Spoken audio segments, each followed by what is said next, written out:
So, very good afternoon to one and all.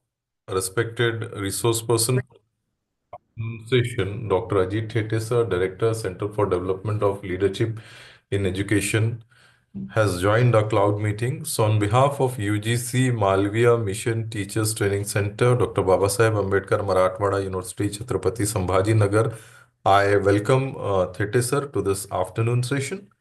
And before going to the session, I would request all participants to open their cameras. सभी participants camera open करें अपने. Request from our side participant सभी participant ने camera open करना है.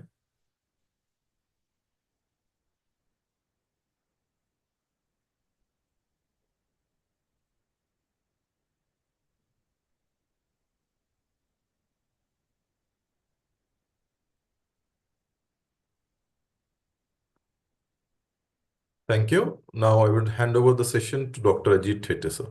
Yeah. Thank you, Dr. Rafe, sir. I welcome all the delegates to this afternoon session on the as a part of the Malviya Mission for Teacher Training Program. I thank Dr. Rafe sir and Dr. Patil sir for inviting me to this particular session. Dear professors, today I'll be interacting with you on a topic of academic leadership, governance, and management. As you know, all that the as a part of the national education policy, we have greater challenges to face. Means to say that whenever we used to have in the previous mode in the process of delivery, it doesn't mean that we were not having the challenges. But with the event of this NEP 2020, now more challenges are there, and we'll all have to prepare for that. Recently, as a part of the Malviya Mission Teacher Training Program, I delivered a talk for the University of Delhi, and the topic given to me was a topic on the comparative system of higher education system in India and elsewhere. Second topic, which I was given to by Savitribai Phule Pune University as a part of the faculty development program, and that was National Credit Ranking Framework. Why I'm mentioning of all these two, when I was delivering this topic, both the topic, I have seen that now, based on the National Education Policy 2020, now our system of education, school education and higher education, is become at par with global education system. Now, is it the slide is visible to all of you? Yes, sir. And participant Yes. are muted, sir. Participant Okay. mic अपना open नहीं कर सकते. Okay, no issue. So they can put in the chat box if any question or query is raised by honorable resource person. You can put the answer in the chat box. Yeah. I will take your leave, sir, now. Yeah. Thank you. So as a part of this system, I have seen that when the country has coming with the very promising education system, we required more of academic leadership, governance, and management. And when we are competing globally on the higher education, then we must understand that in the changing context, what are the roles that teacher we need to perform. So dear professors, I welcome you all to this session on academic leadership, governance, and management. This is a strategic way for career and professional development. We are all doing a noble cause, and our contribution, our every delivery is going to matter in the life of the students. And not only delivery in the class, but also the research which we are supposed to undertake as a part of our profession is also going to provide a greater leadership to the education system in India. So, in today's session, we'll focus on the different aspects of academic leadership, governance, and management.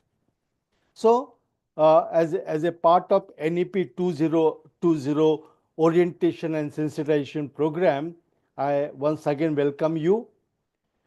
Dear Professor, please note down the session outcomes. We have planned 5 session outcomes for today's session.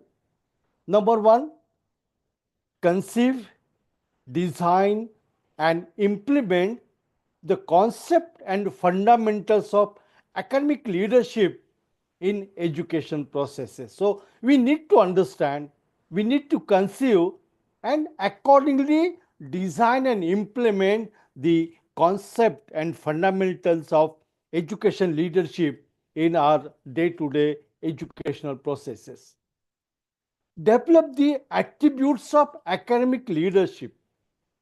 Now, when we are, as I said you in the beginning, now our education system is globally competing now. It is at par globally in reference to the system, the structure, the flexibility, whatever we are going to see.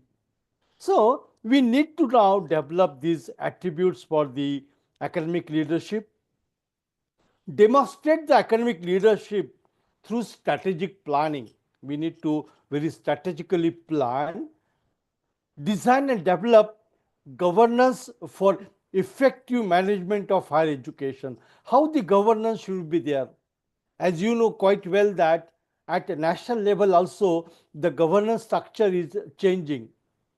We are going to go with a different structure of governance for higher education in India.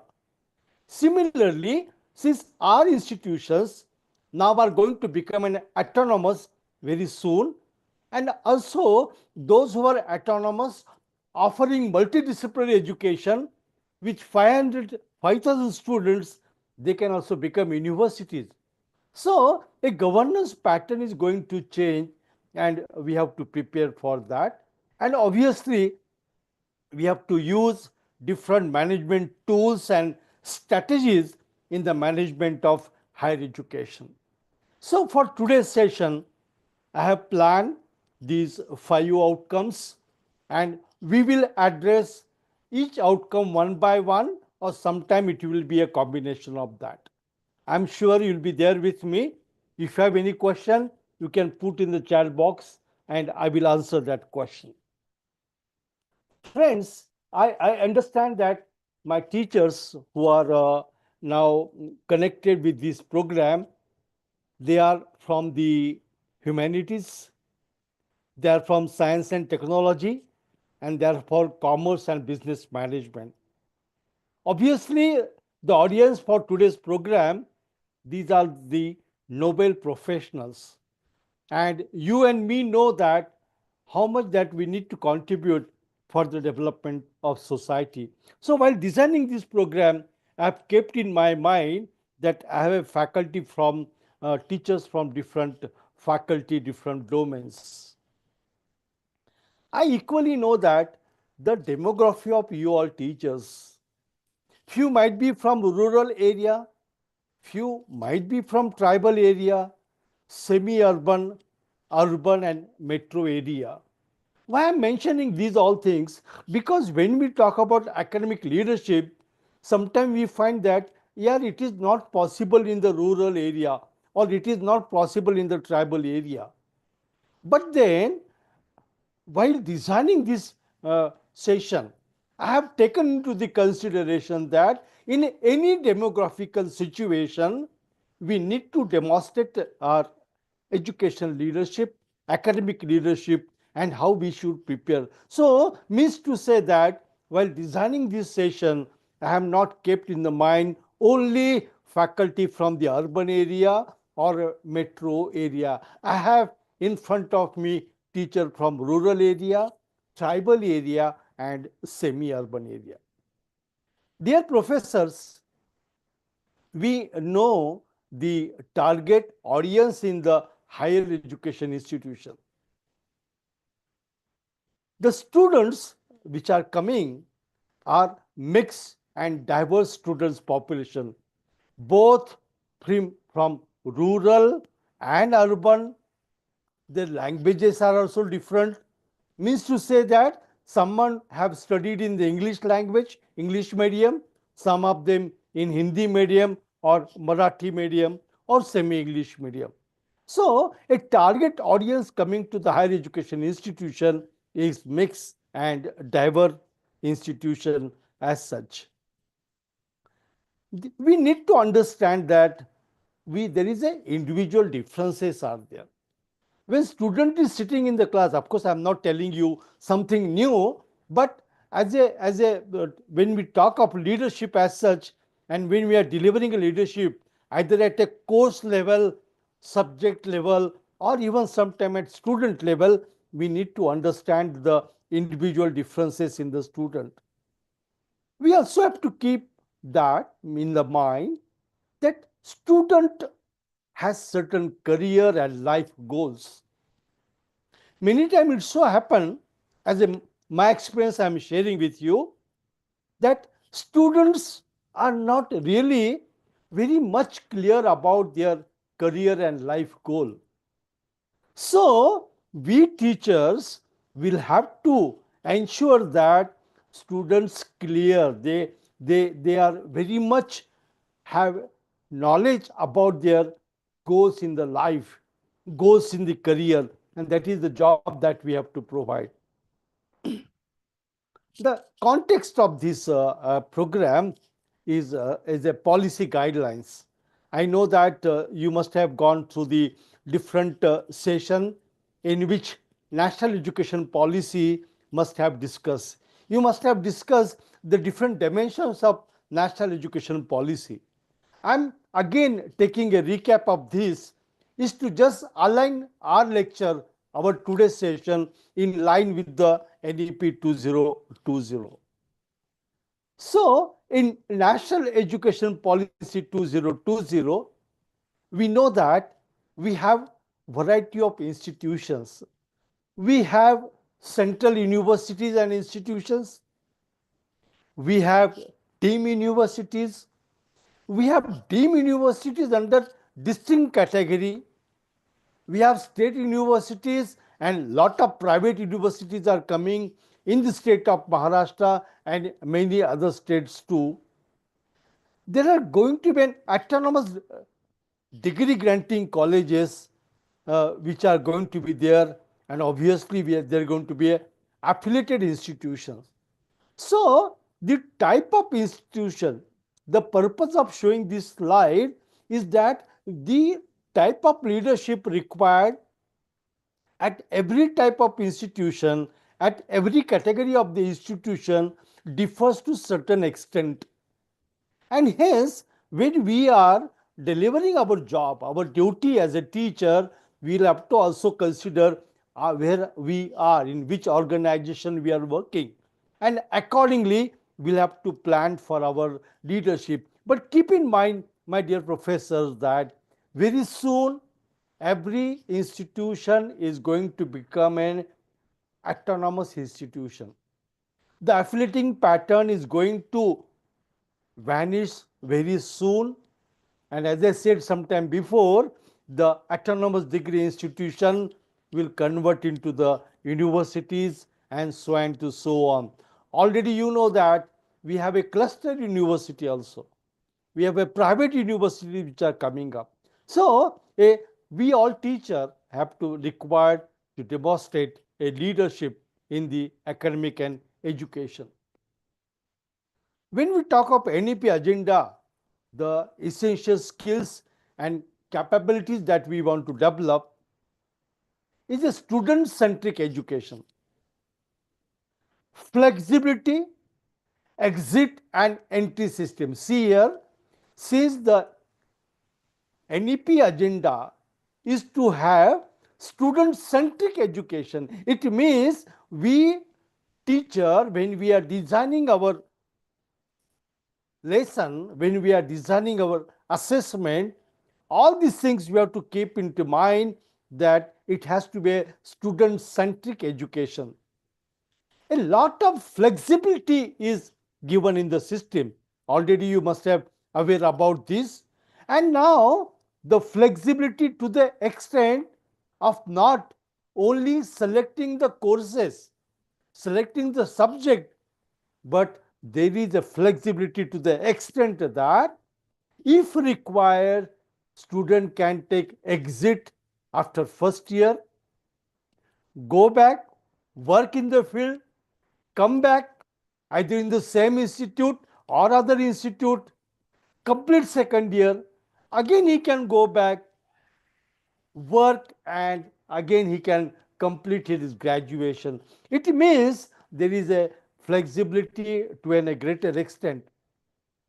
The focus is on the multidisciplinary education. The multidisciplinary education, which is a need of an hour, because our student of economics, when he's working in the industry or he's working in the agricultural business, he must have a knowledge of the different disciplines.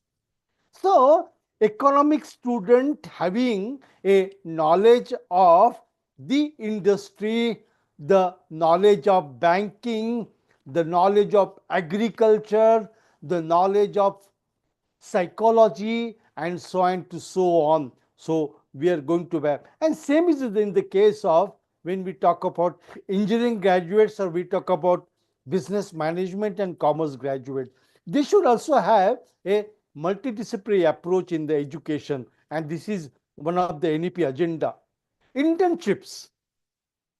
Internships are to be planned so that students get a hands-on experiences, a real-life experience to work in the world of work. So we need to plan in that case. Ethical and moral reasoning, this is very important. I will not say that we were missing this particular link in the previous system of education, but now since we are the part of the global player, we have to emphasize more that our country has got greater capabilities, and even we have an opportunity to work as a leader at a global level. But then how we can develop the ethical and moral reasoning amongst our students, that we have to talk about. Knowledge and practice of human and constitutional values. Constitutional values and human values play a vital role. We must be proud of our country. We must know what are our rights, what are our duties. And in that context, it was observed as a part of the study during the NEP 2020 that a knowledge of human values and the constitution is important. Citizen skills and values, all these are required. Knowledge of India. It so happened that students working in the field of either say engineering or a management or humanity have little knowledge about our country. So a knowledge of our country in general and knowledge of country in the specific domain. If it is management, the Kautilya's philosophy of management.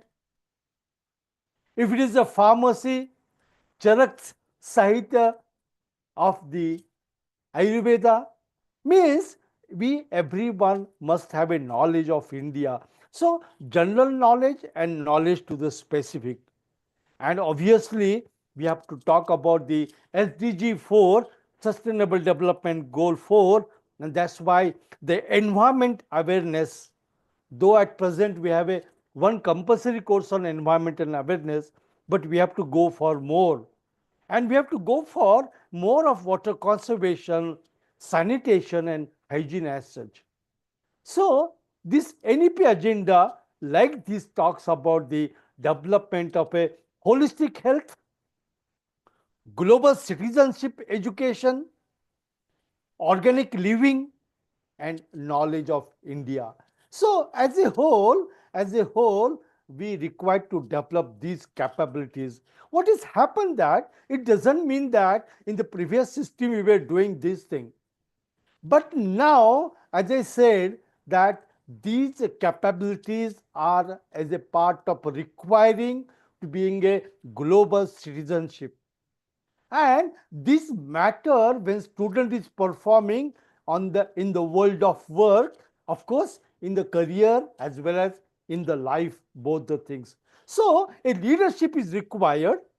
We at an individual level, at departmental level, at institute level, at university level, we must plan a different strategies so that we can capture the opportunity that we have got to become a global leader. And hence to say that we need to develop these capabilities among the institutions, among the students.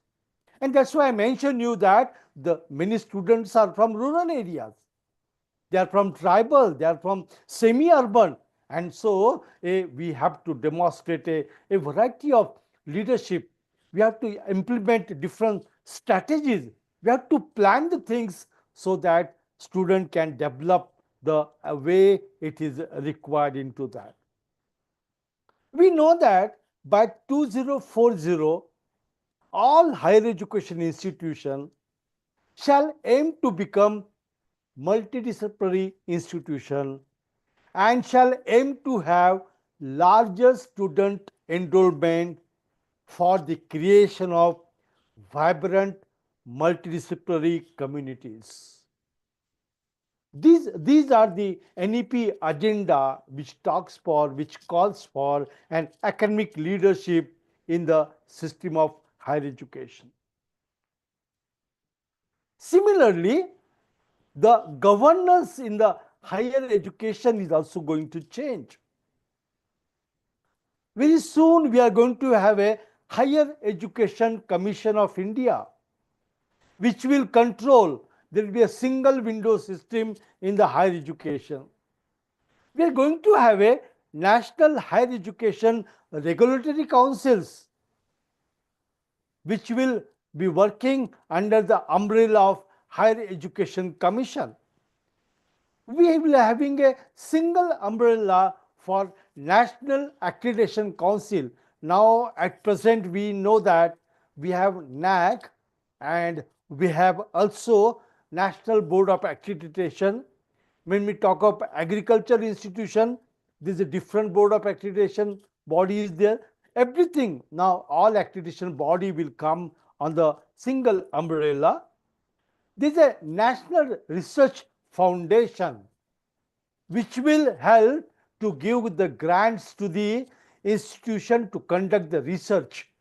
And hence, looking to the global need, innovations, patent and research, there is need to have a foundation, and that's why a new governance which is coming, there we are going to have the governance of National Research Foundation. Like we have today University Grant Commission, we'll have a Higher Education Grants Commission to give the grants to the institution. And there will be a General Education Council. Respect to, now we have the programs which are related to All India Council for Technical Education. Few of them are from Rehabilitation Council of India, Council of Education. Some are from Pharmacy Council of India. So Bar Council of India. So there are different councils are there. So there will be a one umbrella under which this council be working to facilitate the standards of education in our country. So dear professors, this is going to be the future, and all institutions will be on the single platform. You must be knowing that the entire education institution, whatever we have seen different categories of institution, they will come on the same platform. And one more decision which has taken recently based upon to promote the research is one nation, one subscription. All our journals, all research journals will be made available on a single click, free of cost. See the initiatives under National Education Policy 2020. So governance is going to change, and accordingly our roles are also going to change. And as I said you something sometime before, there will be a National Higher Education Qualification Framework. And as a byproduct of NHEQF, which will ensure that the level of higher education or level of school education, vocational education, higher education is at par with other nations. This higher education qualification is going to work. And you must be knowing that we have National Credit Framework, which is the part of the defining the higher education qualification in our country, which can help other nation and even we people to map our qualification with qualification elsewhere, so that credit transfer is possible, migration is possible, and student can offer more and more flexible courses. So that's what John F. Kennedy said, that leadership and learning are indispensable to each other.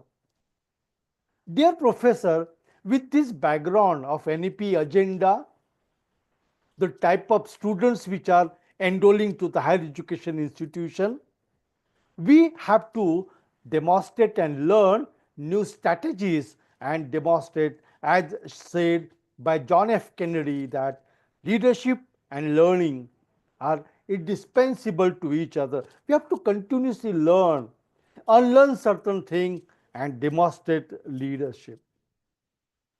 Let's move further. When we talk of all these things, as said by APJ Abdul Kalam, let us sacrifice our life today so that our children can have a better tomorrow. Why leadership is required? Why leadership at this juncture?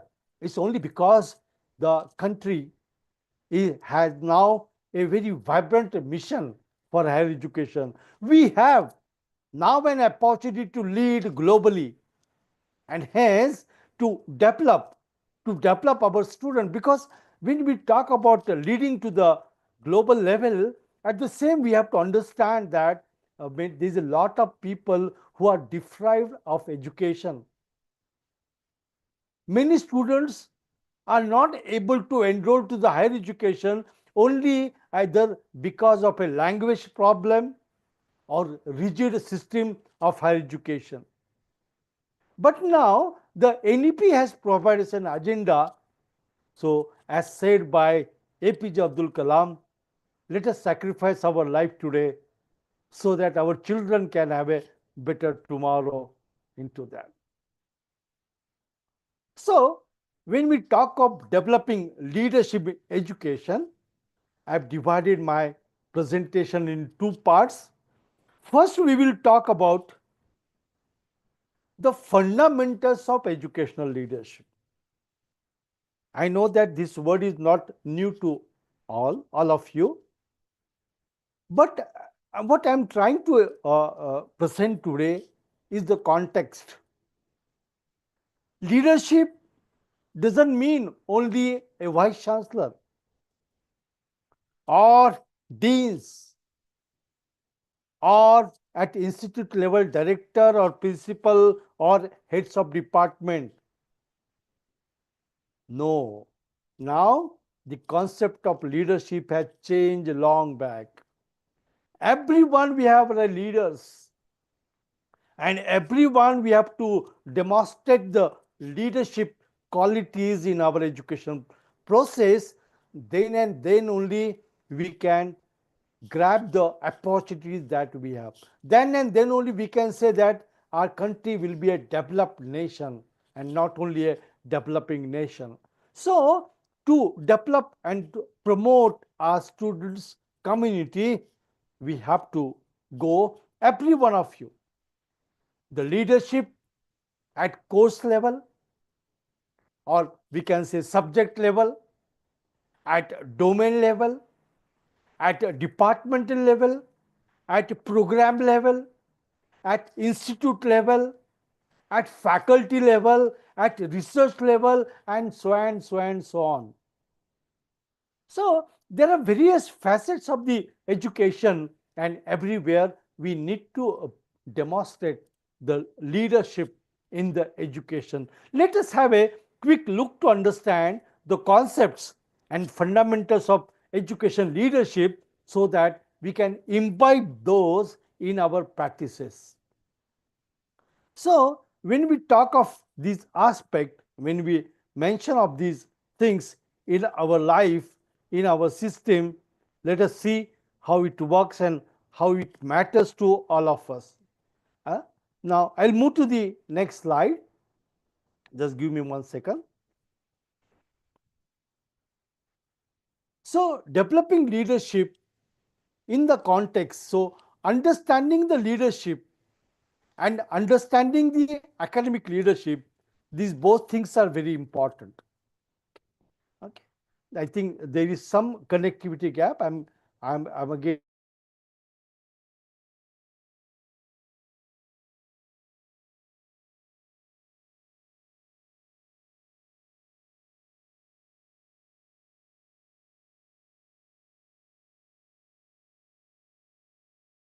so when we talk of these all aspects of education, we need to understand these roles. Oh my God.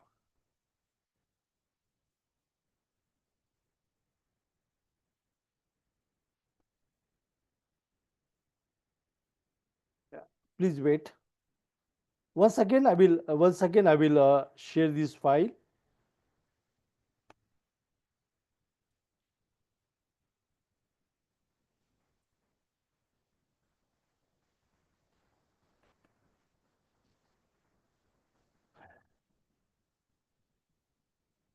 Yes.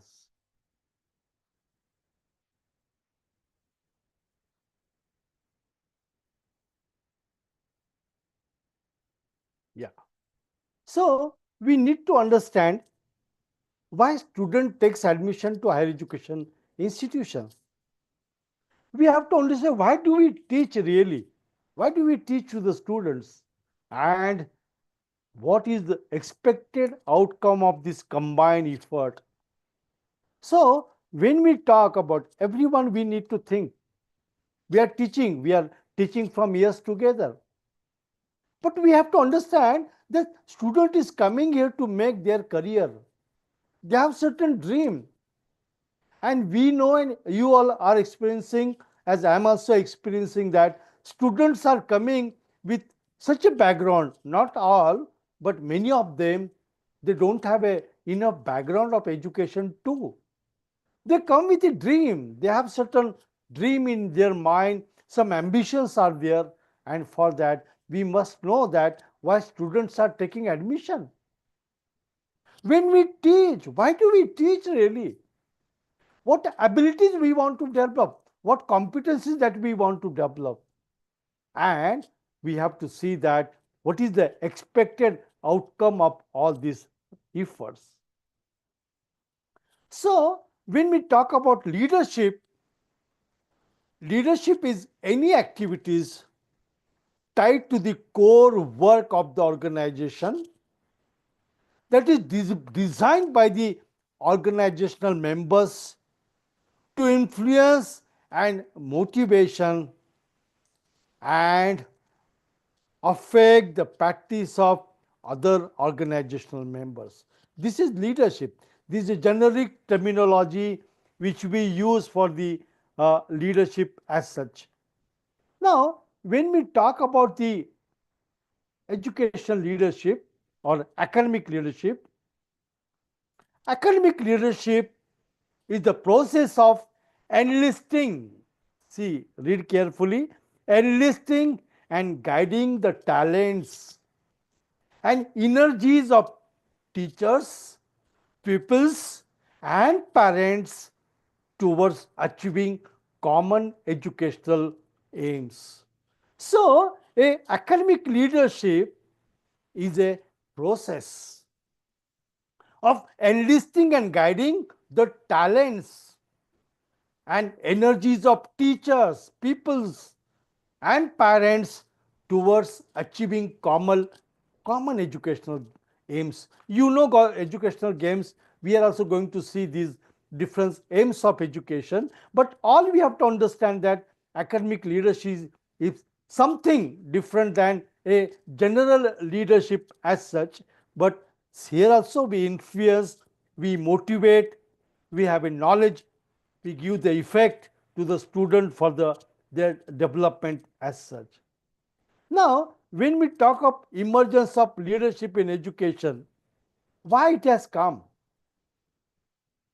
Demands were made on higher education institution for higher level of people's achievement, and higher educations are expected to improve and reform. Why this leadership is there? Why this leadership in education has come? Because there is a demand that our students should excel more. And that's why our institute need to work differently on to the development of the student. These expectations are accompanied by accountability at every level. We must be accountable, and that accountability was missing, and we have to demonstrate this accountability of that. And when we talk about administration and management, these terms that imply stability through the exercise of control and supervision. When we talk of a administration, and when we talk leadership, it is a dynamism and it is a proactivity. So today we have a administration and supervisorship in the higher education. But now, why we talk that today leadership concept? Because it is favored to have a dynamism and proactivity. So the emergence of leadership in higher education is for these purposes. Generate results and achieve your organization vision through change focused leadership. We need to generate research. We know that today, if you see the employment research, the employment in which students are going, the rate of employment are going very low. So in that context, we have to work into that. Foster productivity by designing work practices, routines, systems, and structure. Looking to the aim and vision of National Education Policy 2020, we have to come out with a developing different work practices. Our present teaching, of course, I know that everyone of us not teaching in that fashion, but a majority of the teaching happen in the four walls of classroom. But now we have to go with a different work practices, delivery practices. We have to develop different routines for our students, for our institution, systems and structure, and that is where the academic leadership is required. Not only that, we have to engage people from across the culture, backgrounds, and languages through effective communication. No one should get deprived. Our country as a whole can only demonstrate leadership, the vibrant knowledge community, when there is a inclusiveness, when there is a equity, and so that everyone from different religion, different caste, different background, they must be included into education system. And there we required more of the education leadership as such. Cultivate empowerment, resiliency, integrity, and growth through your personal development and development of others. Why we require? Because we have to empower. Unless and until we empower student, we empower faculty, we empower institution, develop the integrity. That is not possible to attain the agenda of NEP, the vision of National Education Policy 2020. And that's why we also require to focus on the personal development. I'm talking about student development as well as faculty development too. We must go for our own career plan, our own professional development plan, our own continuing education plan, and also to develop others and definitely develop the skills, knowledge, and position you need to make a transformative impact. We have to create a transformative impact. My dear professors, I know that you are experiencing a different variety of education system and culture. Though we are offering a education or a curriculum from the same university, or if you're at autonomous of your own institution, but you will find there is a change in the system and culture when you move from institute to the institute. Doesn't matter, but we have to develop a ability, provide a leadership such that there is a transformative impact. Our students, I have seen students coming from the rural area, they have a language issues. Even what we call as a personality, since they have some sort of inferiority complex, not to every one of them, but few of them. So how is that where we are going to tackle so that everybody become really empowered into the system as such? And hence, we have to understand the different domains of work for academic leadership, governance, and management. We need to understand where we have to work. So, one of the area in which we have to work, provide the leadership, is teaching and curriculum development. So, we require instructional leadership and curriculum development. So, means to say that the faculty has to use innovative teaching practices, pedagogy, which will support students through mentorship and developing a very effective curriculum design and delivery. So, we need to develop, looking to the work requirement, we have to change the instructional pattern, instructional system, and hence leadership is required in this area. Similarly, curriculum development. You may say that curriculum is developed by the universities. But then when student is working or studying in the rural or semi-urban, or for that matter in any demography, we need to reorganize the curriculum based upon the needs of the students, the type of exposure that student is having, and we must have an ability of designing the curriculum equally into that. Research and scholarship, this is another area where we required the development of the research capabilities, dissemination of the knowledge, where you have a lot of publications, not only in the conferences and seminar or peer review journal, but in the Scopus, in Web of Sciences, in UGC Care. So publications must be there, and we must focus on intellectual property right.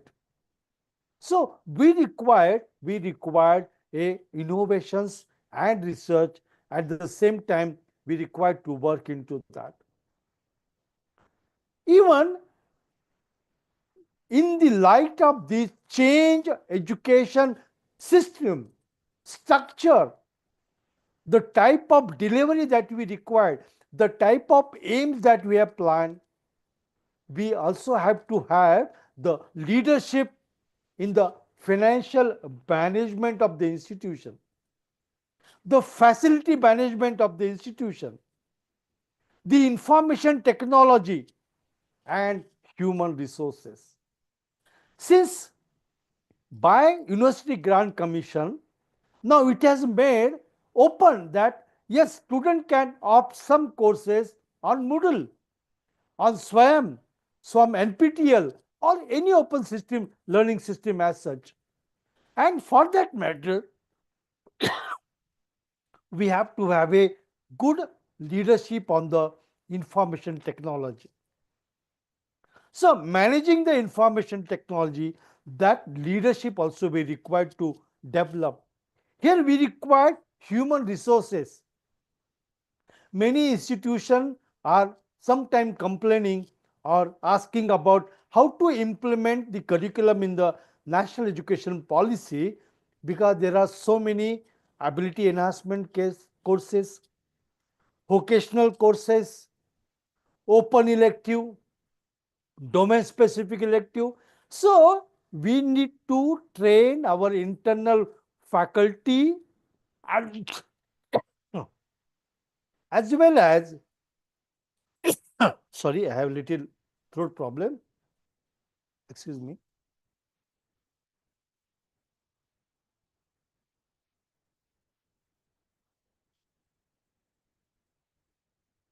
So we have to develop expertise in our own system. Now, I'll give one example. Indian knowledge system is one of the courses introduced.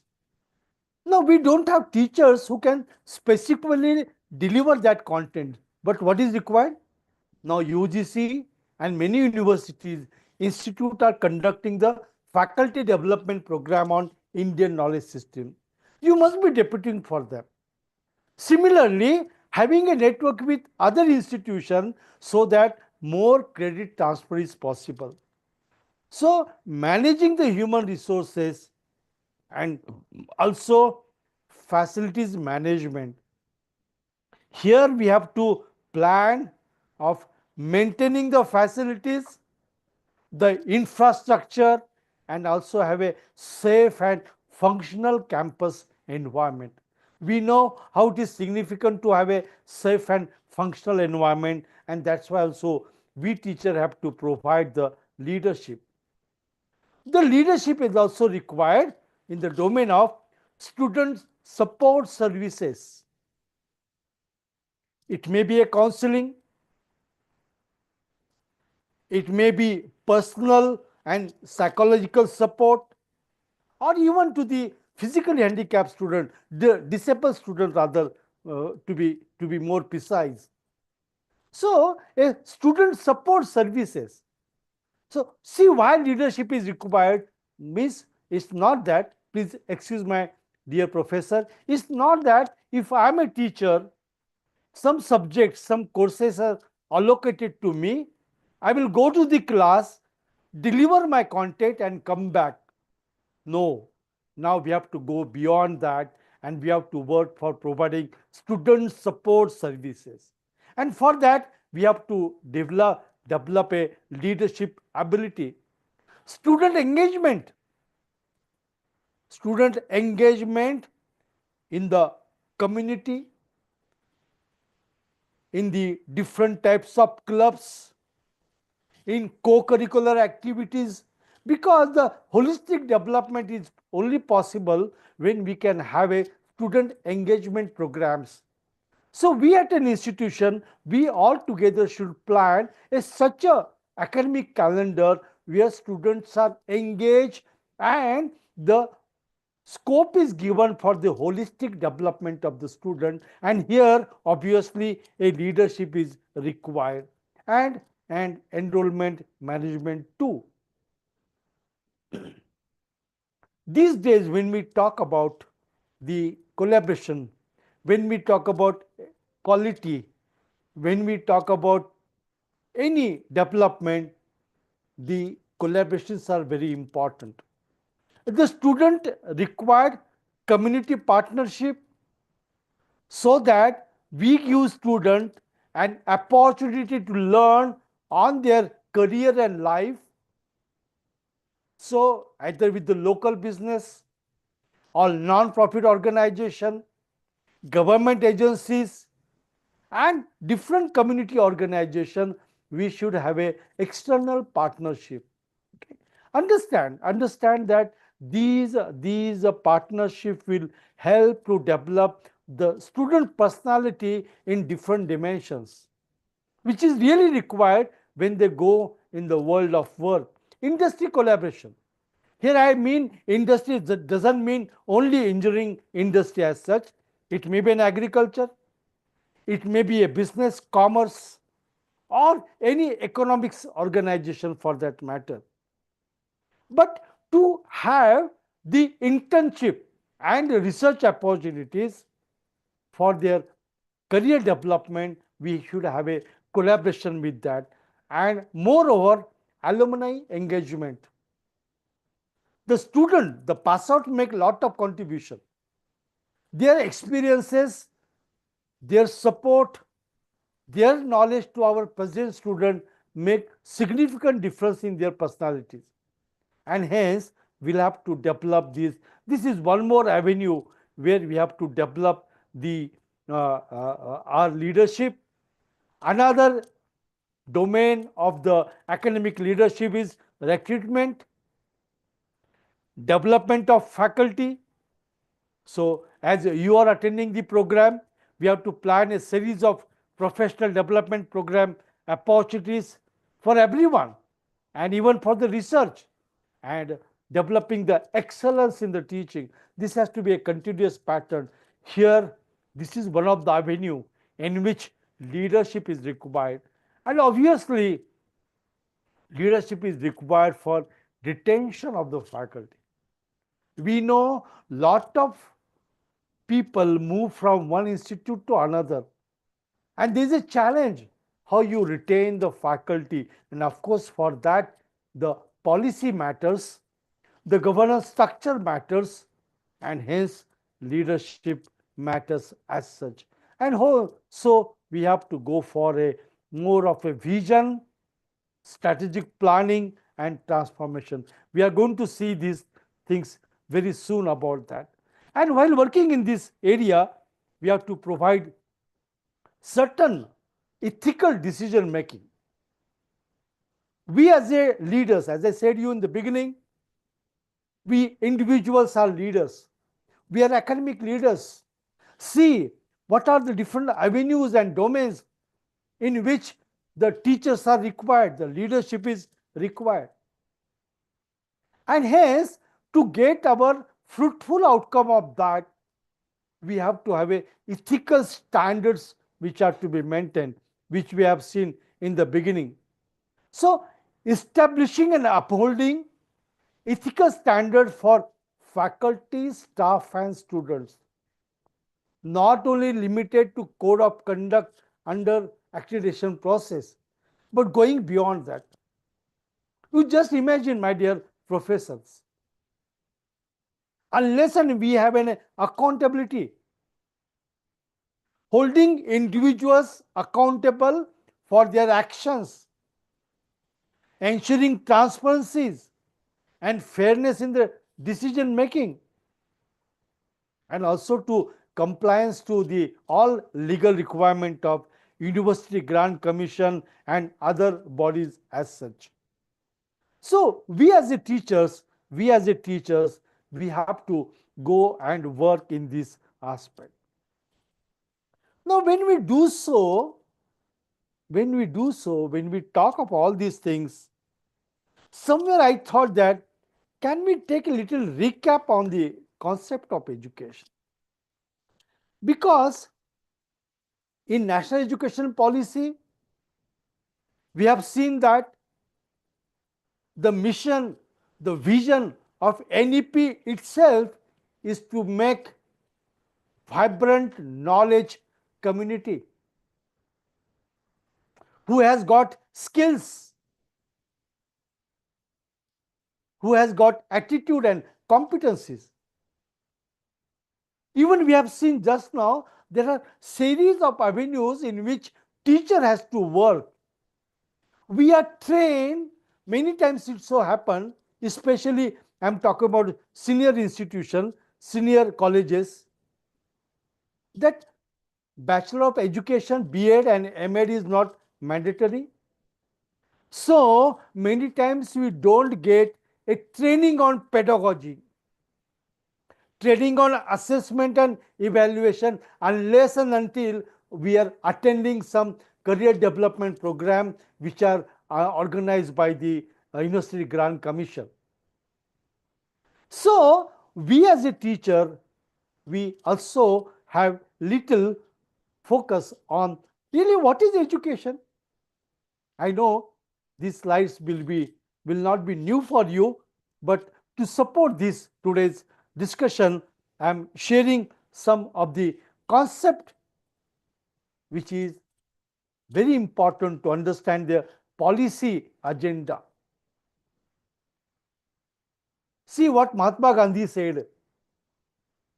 Education is the development of body, mind, and soul. I'm not talking to you. Always we talk for those who are not present today. So, are we really, when we are imparting an education, are we really focusing on development of body, health, hygiene capabilities, intellectual skill, mind, emotional values, ethics and values?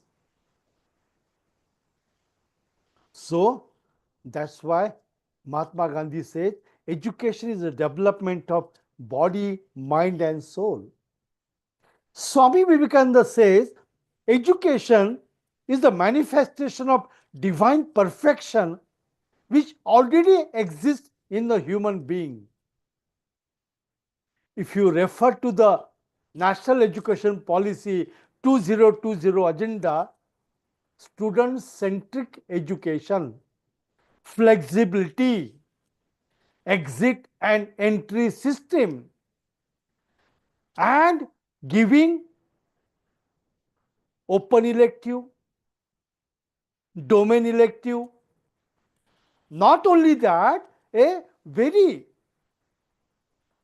open process of giving student option to select the courses and design their own degree program.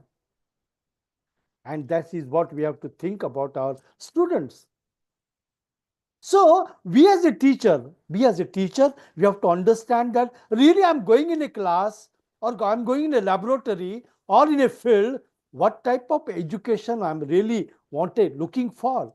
So we have to develop individual students, and there we require more academic leadership. Rabindranath Tagore says, the highest education is that which does not merely give us a information, but makes our life in harmony with all existence. There we say that, are we really preparing our students for their career and life? Why I'm talking this? Because we know that we are facing unemployment problem. We are facing so many depression among the students. We find very low enrollment ratio to the higher education. So when we look up all these things, we must focus on to this.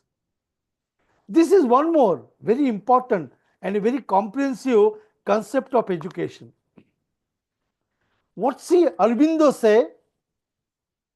Education is meant to bring out the best in the man, to develop his potentialities to the maximum to integrate him with himself, his surroundings, his society, his country, and humanity, to make him the complete man, the integral man.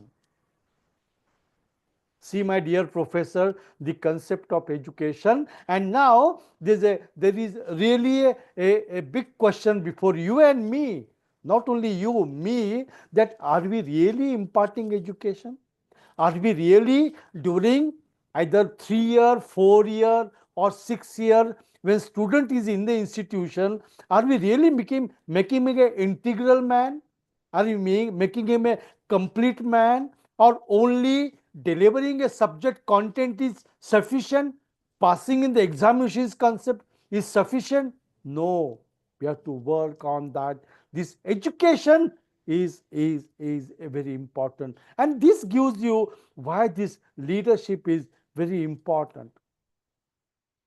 So education is the process of facilitating the learning or the acquisition of knowledge, skills, values, morals, beliefs, and habits. And here, since in the past, we missed the bus. We are lacking in certain area. We were conducting n number of examination. But when you come to the employment, when you come to the entrepreneurship, when you come to the research and innovation, we find that we are lacking in this area. And that's why we need to revisit this into the part. And so, we as a leader of education institution, we must understand what are the objectives of higher education. These are the 4 objectives of higher education. You can refer to the report of structural reforms in the Bologna process, which is accepted by India too. What is the objective of higher education? 1. Preparing for employment. 2. Preparing for life as an active citizen in a democratic society. Personal development, and the development and maintenance of a broad advanced knowledge base. My dear professor, we need to revisit these things, and since we are connected through this Malviya Mission Teacher Training Program on NEP 2020, we can have to again rehearsal this, that this is the purpose of higher education. Not only degrees, but purpose of life. And there we require the academic leadership. Why I am showing all these slides on the concept and objectives of education is because when we talk about leadership, when we talk about academic leadership, really what we are supposed to do, this concept will tell us. This concept will facilitate us. We can take the references of this concept and provide such an education system which will be really worldwide appreciated, acknowledged, and people will get more advantage of. And that's why the vision of NEP 2020 is, the vision of the policy is to instill among the learners a deep-rooted pride in being Indian, not only in thought, but also in spirit, intellect, and deeds, as well as to develop knowledge, skills, values, and disposition that support responsible commitment to human rights, sustainable development and living, and global well-being, thereby reflecting a truly global citizen. see the vision of NEP 2020, and that's why we have to demonstrate our leadership in a different fashion.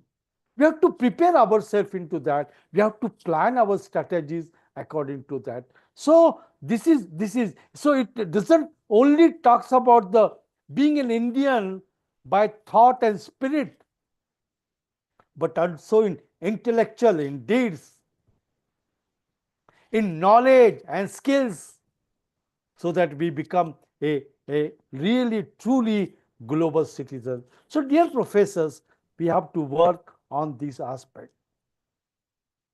And when we talk of Sustainable Development Goal 4, we know that education is a force multiplier which enables self-reliance, boost economic growth by enhancing skills, and improve people's life by opening up opportunities for better livelihood. So, having this knowledge, having this idea, we have to go and work onto that. And hence, I always see and always say that these are the 5 types of mind given by APJ Abdul Kalam. Dr. APJ Abdul Kalam is hero of we all, I know. We have a very high respect, regards for him. He said that to be a successful, you must have a 5 types of minds. One is a disciplinary mind, discipline. If I am a student of economics, or I am a student of sociology, or a mathematics, or chemistry, or a history, I must have a well-developed disciplinary mind. Creative mind. Out of our knowledge, we must be able to create innovations. We must be able to evolve our knowledge and apply in a given situation. If I am an economics, or if I am a sociologist, or a mathematician, which theorem, which principle will be applicable, that creativity I should have. So, I should have a disciplinary mind, I should have a creative mind, I should have a synthesizing mind. Synthesizing mind, in today's world, we talk about interdisciplinary and multidisciplinary education. We must be able to apply, as I said sometime before, using the knowledge of economics in solving agricultural finance problem, banking issues, industrial development, societal development, the technology skill or ability of science to come out with new organic solutions. So, synthesizing mind is very important. Fourth mind is ethical mind. See, in NEP also, the focus is given on ethics and values.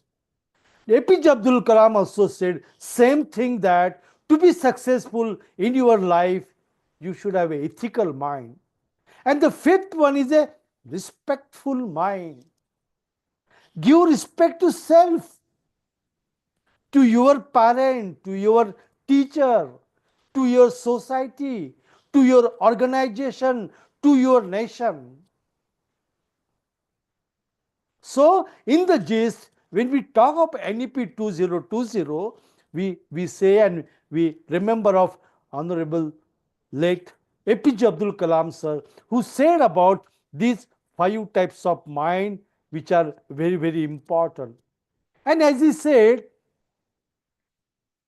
it's very important statement to we all, the purpose of education is to make good humans with skills and expertise. Enlightened humans being can be created by teachers. This is what APJ Abdul Kalam mentioned about. So, dear professors, you try to understand that how much faith is in our this noble profession by all different expertise as such. So to summarize the first part of the session, what we see that education is life and career. We talk about 4 objectives of higher education, which are through the concept as well as through the Bologna process. We also talk about how the sustainable development goals and the basic concept of education are important. And we mentioned that the higher education institution must have a mission and vision. And to all this, every time we see that we are trying to focus, or we try to emphasize that leadership and management is vital. This all discussion, these all examples, these all quotes are only to once again regain the position of teaching as a leader, as an academic leader, and that is how we work into that. Now, when we have this background on the academic leadership as such, let us see the attributes and dimensions of the academic leadership, what really we want to do. In the previous slide, the emphasis,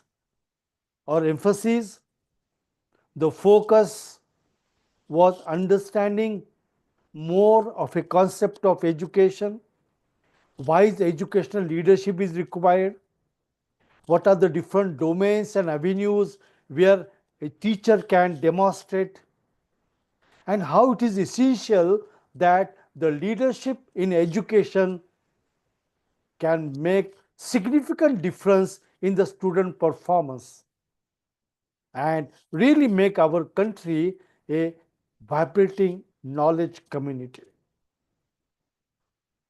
Now, let us go to the next phase of our discussion based upon this background. Now, what is this concept of academic leadership? That leaders are from the higher education institution, such as vice chancellors, principals, professor, deans, heads of department, teacher, which has said the vision and direction for the institution. See the concept.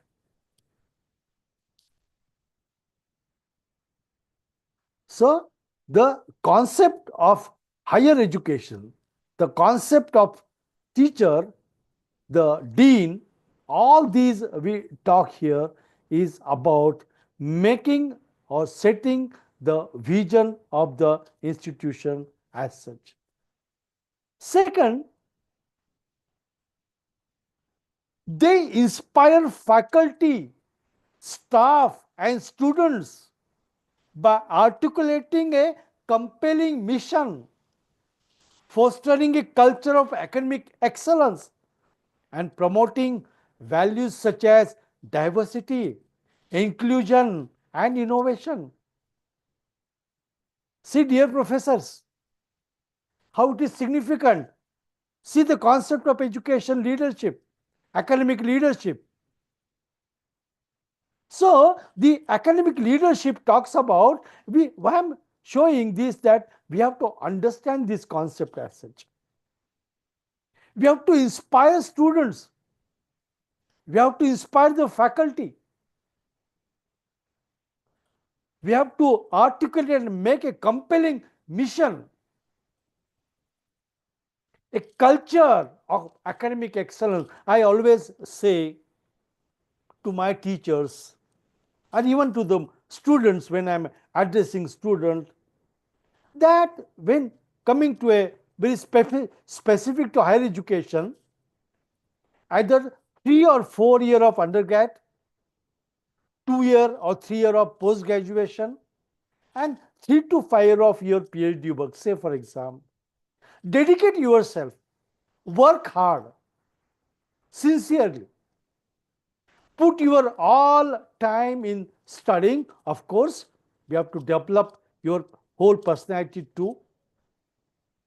Similarly, when I talk to teachers, I say that when we are delivering, when we are planning, we must have a good career plan and professional planners, so that my abilities or my demonstration inspire others, to my student, to my colleagues. And that's when we talk of academic leadership, these are all teachers, deans, professors, principals, director, they inspire others. Effective leadership in higher education encourages collaborations, facilitate strategic planning, and adapt to the evolving needs of student, faculty, and society. See the concept of academic leadership that we need to imbibe, we need to develop. It's not me too is to work on to the development of society too. Student development, faculty development, addressing their needs. Means we as a teacher, we are also supposed to do something community-based work as we are all doing through NSS or through other clubs. But then this has to be understood as a part of the duty.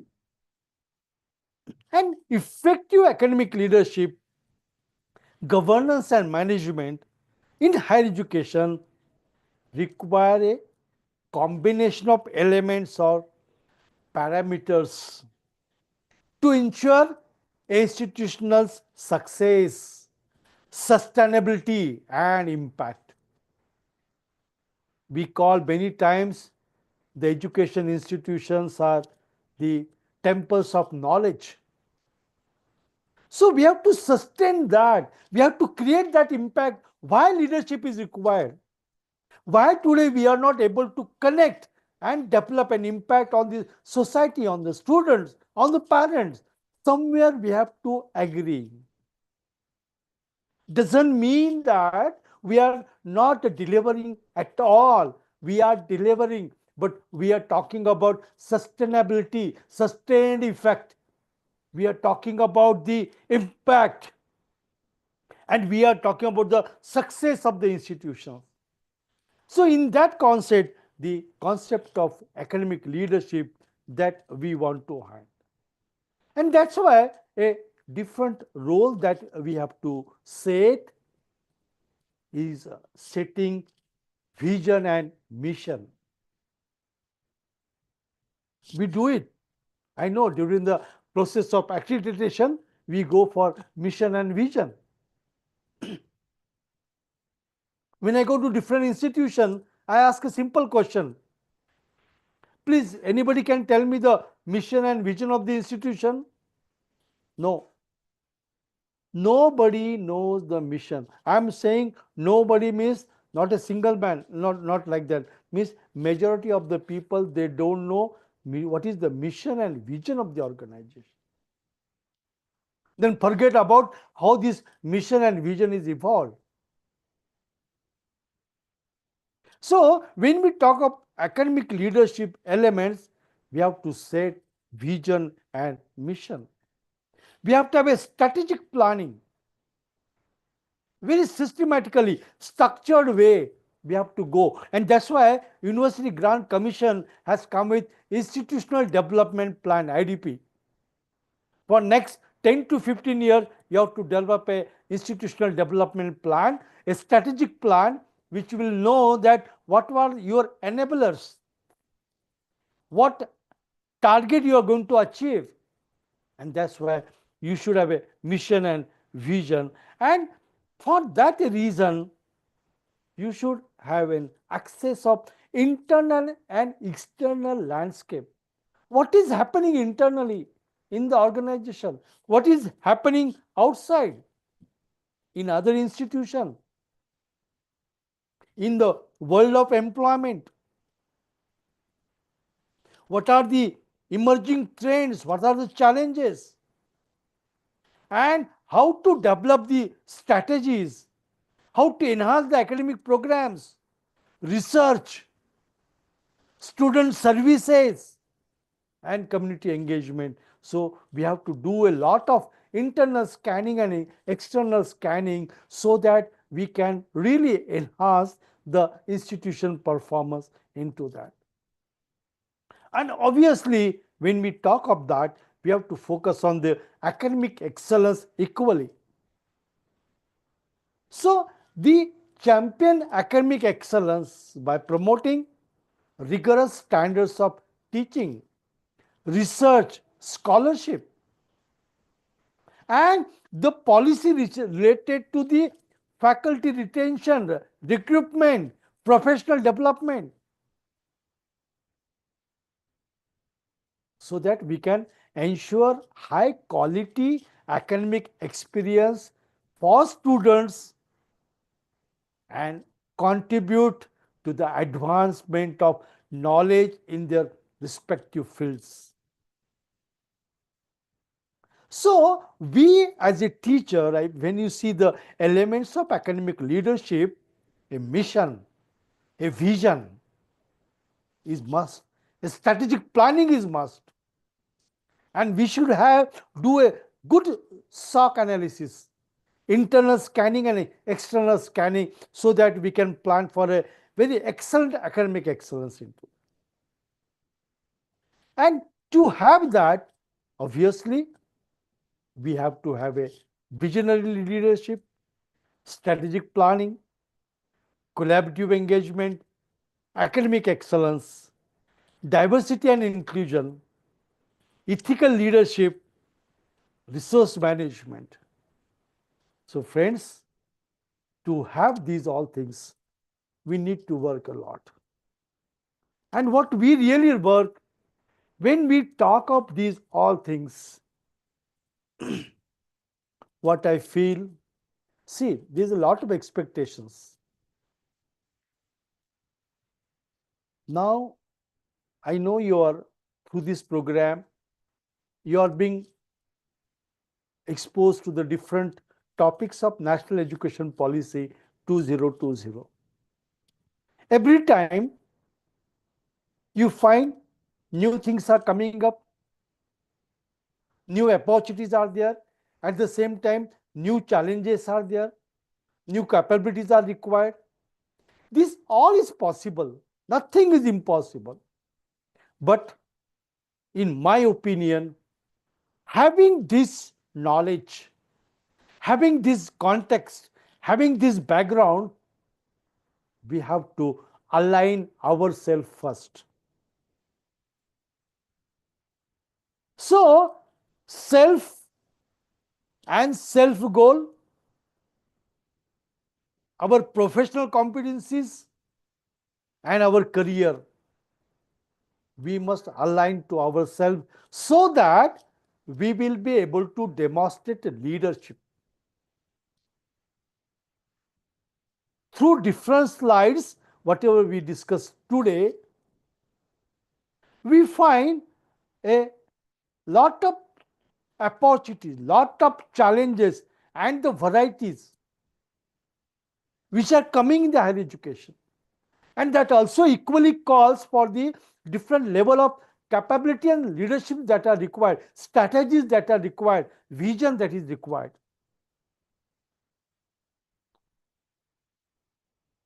We have seen one slide, what APJ Abdul Kalam says, that the student can be developed by the enlightened teachers.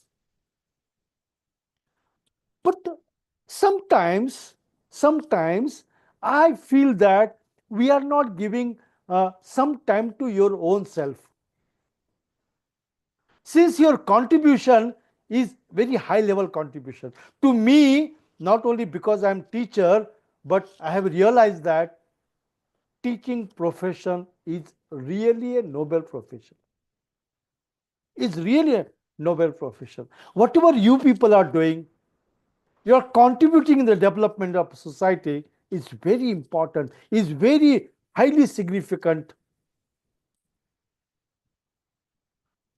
To be more impactful, to be more deliverable, we need to think of our own self, development of our own. So, when we go for the planning, the strategic way, we have to think about self. So, relax. I know from last almost uh, 1.5 hour, almost 1.5 hour, I am talking on the different dimensions of NEP, education, and leadership. Relax, take a long breath, talk to self. After going back home, talk to your family, friends, and mentors. Take some time and write it. We have to write your self life goals. What is your mission? What is your vision? What is your policy and mandate? Dear professor, you are doing, as I said, you very significant work, high contribution, noble profession, but focus on self first. What are your self life goals? What is your mission, vision? What is your policy and what is the mandate? We should have our own philosophy of education. I know, I have seen my friends like you all who are connected, who have developed their own philosophy of education. They're all concepts, they're all logic of education. They're all insights on the education. So, sometime when you go back, I mean, when your session get over, you relax. Talk to self. We hardly give time to self. Talk to family, friends, mentors, and write your self life goal, mission, vision, and mandate. Just some management tools you can use. I know you're all very intelligent, so you did not require, but yes, but still, who am I? Explore self, talk, and talk. Do SOC analysis. What are my strengths? What are my weaknesses?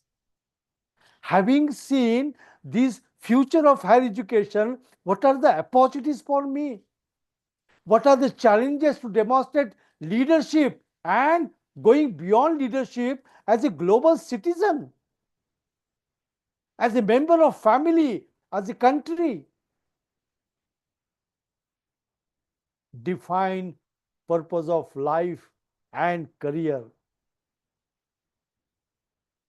What you are, your mission, what you want to be, your vision.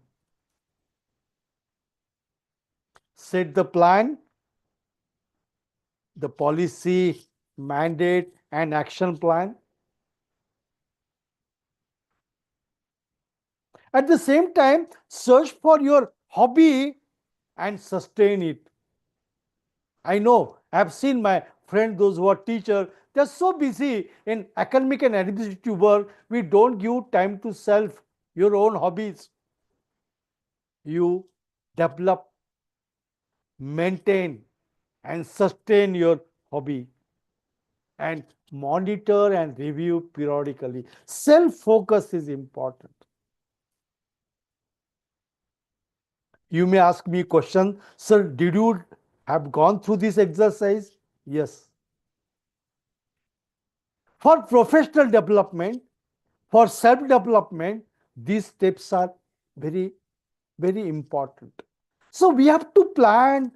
I made a plan of, I made a policy, a bandit on publications, attending conferences, faculty development program, research publications, all many areas, and equally developing your own hobby as such, because ultimately you and me are human beings. We know that we are meant for society. We are for students. We are for the country and community and society. Everything look to us as a teacher. So please use this into that. And these can do definitely. You can brainstorm, define your mission and vision, and you can use a strategic planning approach. I'm also going to introduce you today all these things very soon. And to me, my concept is me and the world. I have a copyright of this particular philosophy which I have developed. As I said you, one should have their own philosophy. So I have developed my philosophy that me is only an integral and complete man when me and family, me, family and society, profession, organization, nation and the world. So I must have a thorough understanding of and connection and networking and deliveries into this. So me and world, how me as an individual is useful for the family, how can I help them? How can I help me and my family to the societal development? How me can develop in the organization where I'm working, in the profession where I'm working, in the organization where I'm working, in the nation where I'm working, and then Vasudhaiva Kutumbakam. So this concept we have to develop, me and the world. This is, of course, my concept onto that. So you have to focus on me and organization to travel or to meet to your mission and vision of your life. We spend our entire career in the institute. So you and the institute, you and the organization, and when I'm saying organization, students, management, your colleagues, your network, everything is a part of that. So if we focus on to that, we will meet to our vision and mission of our life. And hence, we have to follow a very strategic planning. So as I mentioned to you, the different strategic planning tools that we want to go for that. What is mission?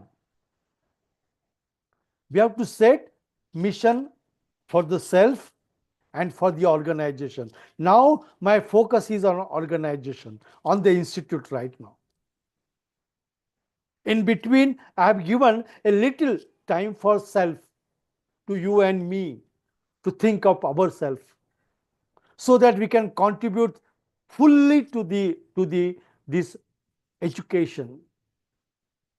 Now, when you come back to the organization, to the institution, we must know what is the mission. And when we have to write the mission, a simple single question, what is the organization? In which we answer 4 sub-questions. Why do you exist? What is the purpose of being in existence? What are the organizational values? And how the organization is distinct from others. So when you are developing a strategic planning, it starts from the mission statement. Why organization? Why do you exist? Do you exist for education, research, training, community development? What is the purpose of being in existence? Development of entrepreneurs, development of meaningful employment, development of societies, economic level, social level. What are the organizational values? Student centric, work centric, holistic development, human values and professional ethics, teamwork. So, by this way, you have to come out with the mission. And that mission is very important. We understand who we are, what we do. Explain the basic needs that you fulfill. Express the core values of the organization and unique nature of your organization and role it plays that differentiate it from others. Everyone, we must know what our organizational value, why do we exist. This leadership attribute is very important, having a knowledge of mission of the organization. And that's why, as I said sometime before, many faculty, they don't know even meaning of the mission. I'm now talking about all you, those who are connected. Always it is applied to those who are not connected. Understand?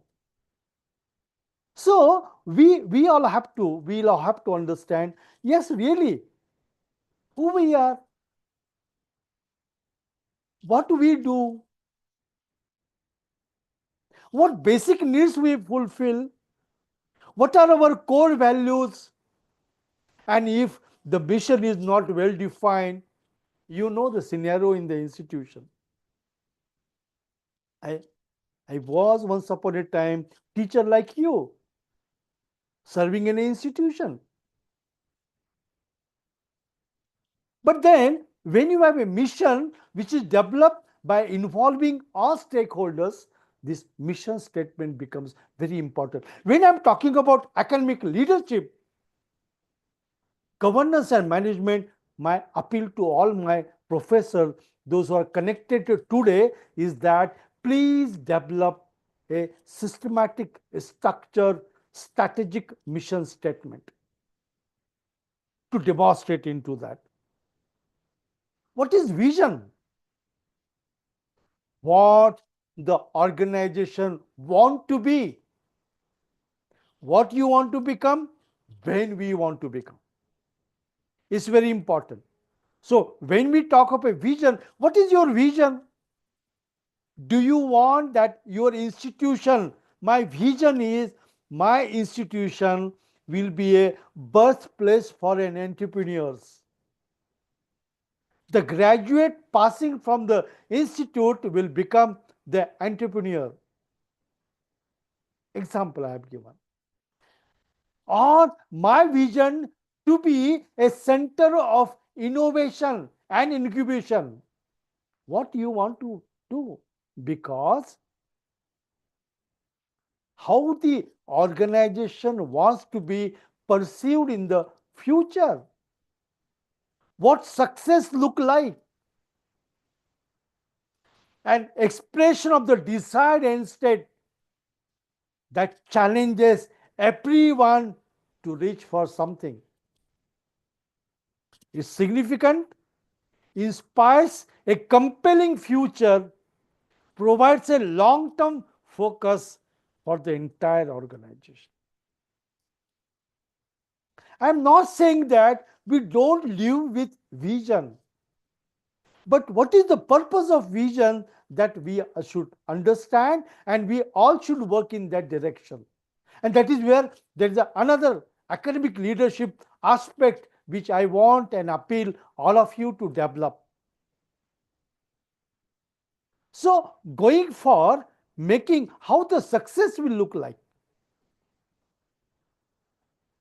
And that is why this mission and vision for the organization, and why vision and missions are not so popular, because they are being designed some time ago. Everyone is not involved into that.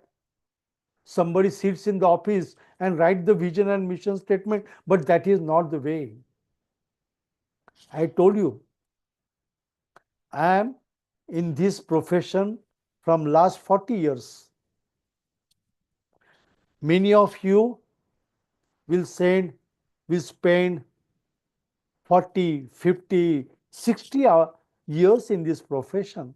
If you don't have a vision, how we can transform the society, how we can transform the student? We as an institution, we all together have to work and set a mission and vision. I'm not saying that you don't enjoy the life. I made mention have an hobby, focus on the self-development. But at the same time, when it comes to an organization and profession, we'll have to work on to the development of vision and mission, which will have a challenge to everyone, which inspires compelling future and provides a long-term focus. And that we have to do. Now, when we talk of mission and vision, the one which I have shown was the definition, a concept. Now see what is the process of designing mission and vision. Okay. I want every one of teachers, those who are connected, please try to understand and interact with these slides and listen carefully, because I want you that if we follow these steps, as I mentioned you, IDP and all these things which is coming up, is very helpful for us to attain our mission and vision. What is strategic planning? It is a process to establish priorities on what you will accomplish in the future.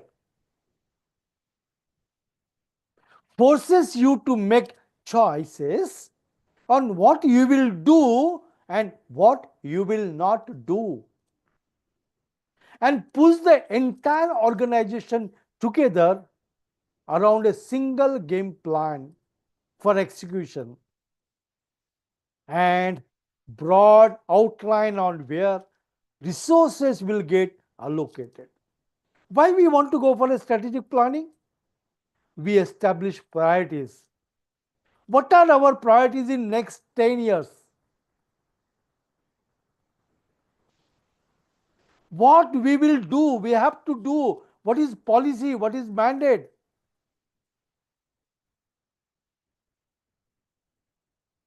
And it acts as a single game plan. A strategic plan will help you to develop it. A, B, C, D, E is the strategic planning process. One of the strategic planning process. There are different strategic planning process, but I follow this process for strategic planning. A, B, C, D, E. A stands for assessment, B for baseline, C for components, D for design to specific, and E stand for evaluation and monitoring. We'll see a little bit in detail.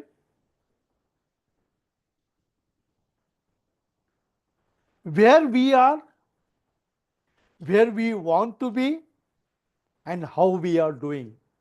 These 5 steps are broadly divided into the 3 dimensions of strategic planning: where we are, where we want to go, and how we are doing. Assessment means what? Now, when you go back to your institute, form a strategic planning core group. Core group will act as a team with the help of all stakeholders and their representative in the development of strategic plan, mission and vision. And while doing so, the first stage is assessment. Give one group to work on the assessment of the organization. What is the origin? How the institute has established? With what purpose it is established? Since beginning till today, what are the development phases of the institute? Where we got success? Where we got failure? And what is the strength, weakness, opportunities and challenges? So, by involving the stakeholders, or if the size of organization is very big, taking the representative from each stakeholder, you do this exercise. Fine, make 3-4 page document. What is the origin? Everyone, we must know what is the origin with which the institution is established, with what purpose it is established, what were the up and downs, how the development of institute occur, and at present, what are the strengths of the institution, what are the weaknesses, what are the opportunities, and what are the challenges. You have to see internally and externally. What opportunities are looking for us? What challenges are there to be remain in a competitive environment, that we need to see. Once we do this, then we go to the next step, baseline. Based upon origin and purpose, right? What is the purpose of the institution? Based upon the SOC analysis, the strength, weakness, right, the present of the institute, what we have, what we don't have. Based upon the opportunities and challenges, right, what is the future of the institution, what opportunities are there, what challenges are there. Based upon the development phases, based upon the strength and weaknesses, find what are the values of the organization, and then find the gaps. What are the gaps? To overcome the challenges, to grab the opportunity, to utilize the strength, what gaps are there in organization? Make a 3-4 page document. Then come to the next stage of component. Based upon the purpose and present, your mission statement will come. What organization is. See, in the previous slide, I have shown you the concept of mission, the definition of mission, but how the mission is evolved, how the vision is evolved, such a scientific and systematic process. So purpose and present will tell you the mission, the future will tell you what is your vision, the values will act as a core values, and whatever gaps we discussed, which are there to meet the vision, to follow the vision, they becomes your goals, short-term goals, medium-term goals, long-term goals. And to meet that goals, what are the objectives? What are the specific objectives? What resources are required? That we have to plan. Once it is there, then you plan, design to activities. You go to the next stage. If you have to attain certain goal, what programs, what projects are required? What should be the target? For example, target could be that our 40% or 50% students should become should become entrepreneur. Example of standards, they become entrepreneur with a export potential. 10% will become export potential entrepreneur and prepare an action plan. And based upon this action plan, take a periodic review, monitor, evaluate, and take the feedback. Dear professors, this strategic planning, what I am talking today, I conduct a 1 week workshop. I'm just delivering it in just 10 to 15 minutes.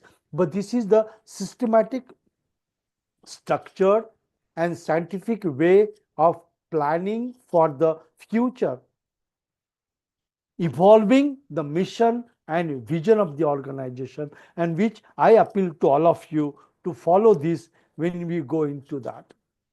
So, in this second part, we have seen that how education, career, and life is important. We also had an emphasis on mission and vision for self as well as for the organization. We also discuss a concept of I and the world, me and the world. Just now, we talked about the strategic approach. What is the strategic approach? And that we have to follow. And in all these things, we have seen at every stage, at every style, how the is significant to development of a leadership capability. How everywhere means teacher has to be a visionary. He has to have to carry the mission, has to have a value system, and how we will plan when we go into this process. Now, if you have any questions, I will quickly would like to answer these questions. Any questions, please? Acha, you are unmuted. You can put in the message box if you have any question.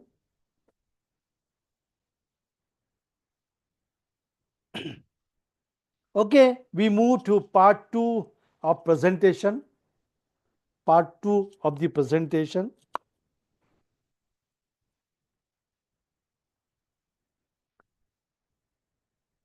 Demonstrating the leadership. So we see the context of leadership, the concept of leadership, and how this leadership is developed. Strategic planning, mission, vision, core values, action plan. In nutshell, institute development plan. Now we talk about demonstrating the leadership, the core.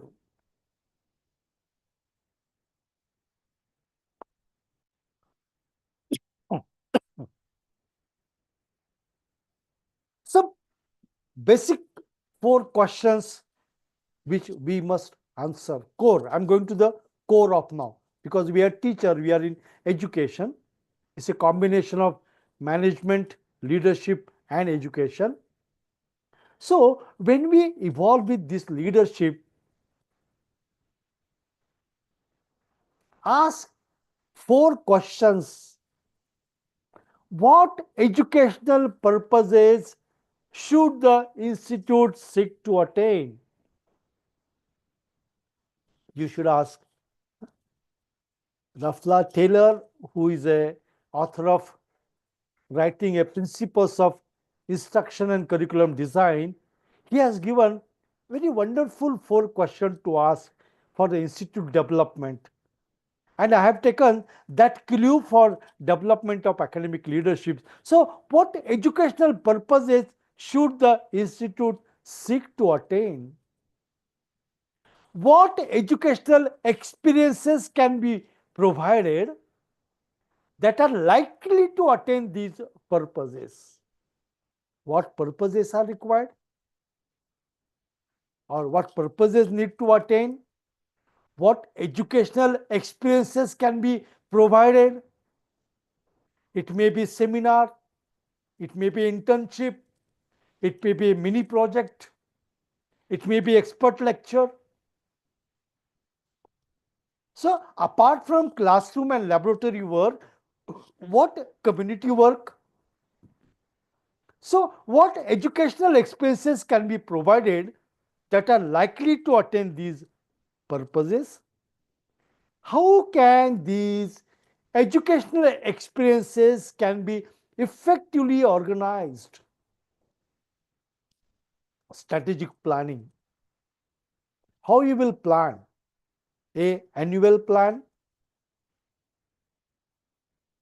When we talk about tactical plan, strategic plan, course plan, program plan.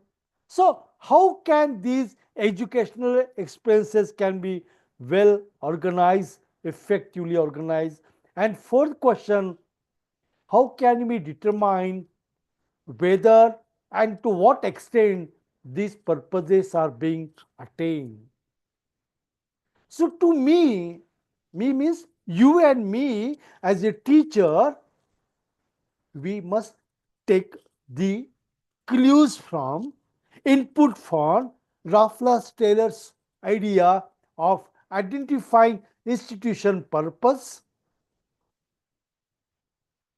planning exercises, experiences, organizing them, and determining whether to what extent it is meant for. And hence, we must have a very systematic knowledge of outcome based education. When we are using nowadays, when we talk about academic leadership, governance, and management, somewhere if we implement outcome based education, we are able to demonstrate the leadership. This is the core of academic leadership. This is the core of education. Many of you must have seen that University Grant Commission and many universities are now following outcome-based education curriculum, where you have a vision and mission for department and institute. You have a program educational objectives, means what are the career and professional achievement after graduation. We define program outcomes. That is, by the end of graduation, what competencies, what knowledge and abilities the graduate will have. And for those capabilities, what are the course outcomes, subject outcome, what knowledge and ability the graduate will have by the end of course teaching. So when we talk about the purposes, experiences, organization of experiences, if you follow a good philosophy and structure of outcome-based education, we will be able to deliver or demonstrate good academic leadership. So in the design, you have to go from mission and vision to a program education objective, program outcome and course outcome, and then we have to deliver to reach into that. So we have to have a develop the academic excellence, as we said sometime before. So to enhance by using outcome-based education, we can achieve according to one's abilities, we can discover one's talent, and we can develop diverse talent. This is the uniqueness of NEP with the outcome-based education, which we can properly implement as such. So, as we said in a summary of the previous session, that this academic leadership is a vision and strategic direction. It's empowering faculty and staff. It's fostering collaboration and navigating a complexity. It's very important. Okay. Fourth point is very important. And for that, we should have a transparency, Accountability and shared governance is important. And for that matter, we talk about resource allocation as such, managing enrollment, and ensuring operational efficiency in the system as such. Now, when we talk about this is all is about academic leadership. This is all is about academic leadership. Now, we'll talk something on governance and management. Now, when we talk about governance as such, so when governance is there in higher education, it compasses of policies, structure, and processes that guide and oversee the management operation of college and universities. It plays a critical role in ensuring academic excellence, institutional integrity, and alignment with the societal needs. Means having leadership alone is not important. The governance means policies, your organization structure, the processes which will help us. So when we talk of having academic leadership alone is not sufficient, a good governance is important. Good policies are important. Good procedures are important. Good organization structure is important, and that is what we are going to discuss in the subsequent slides. Now, when we talk of governance as such, one of the need for the governance is institutional autonomy and academic freedom. As we discussed in the beginning, that by 2040, you are going to see every institute is a multidisciplinary institution, is an autonomous institution, and where more academic freedom is given.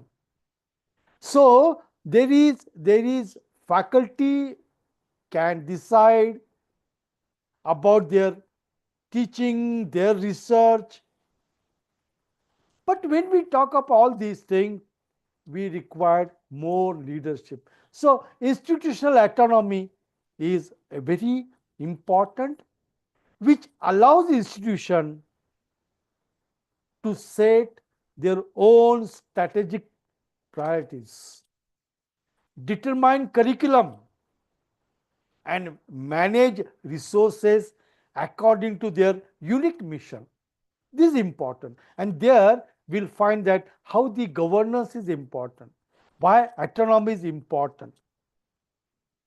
This academic freedom, it protects the ability of faculty to explore the controversial topics, challenge conventional wisdom, and pursue knowledge without fear of reprisal. So this is the uniqueness of having freedom. So we as an institution, we have to work into that. And that's why governance, which refers to systems and processes put in place to ensure that organization operates ethically, transparently, and in alignment with objectives and stakeholder interests. So, having leadership alone is not sufficient. We also have to have a governance which ensures that the system and processes are in place. Okay. It involves, as I said, establishing policies, procedures, controls to oversee the decision making, risk management, and even compliances too. So, governance is so important. This governance framework often include a mechanism for accountability, transparency, and effective communication between different levels of an organization and its stakeholders. So by this time, you must have understand and realized that leadership alone is not sufficient. We have to have a governance in place. And to have this governance, we need to have the system and processes. Again, to have a effective governance, we must have a clear governance structure. It's very important. Transparency and accountability is very important. Stakeholders engagement. Everyone must be involved in the decision making. A strategic oversight is important for governance and organization. And of course, we have to have ethical standards and integrity. So, having good governance, many times we observe that there is mislead or bias in organization structure, in leadership. There is no transparency. No one is held accountable, and that's why every organization get collapse. So here we have to ensure effective governance, we must have a clear governance structure, accountability, transparency, everyone is involved, a strategic oversight, and ethical standard and integrity is very important, my dear professor, because already we talk about inclusiveness, diversity that we have to incorporate in our system as such. And that's why this can be properly designed. Good governance is that where we have good mission, vision, and values. We have policies and procedures. We have good governance structure. Leadership structure is there, and we should emphasize on that. Having mission and vision alone is not sufficient. What are your policies? What are your core values? What are your mandate which governs the organization? And in that context, you have to develop into that. So, in having understanding that, we have to focus on the three major aspects of the framework: identifying the regulations, what are the regulatory landscape, what are our state, university, or government of India UGC requirements are there, what are the implementing strategies for complying to that, and how you monitor and report to that. It's very see NAC, and as I said you sometime before, there's going to be a single window system, Higher Education Commission in our India, which will bring these governance on a single platform, and there we have to demonstrate this aspect into that. Coming to the management, the last part of our session, we must understand what are the different elements of management.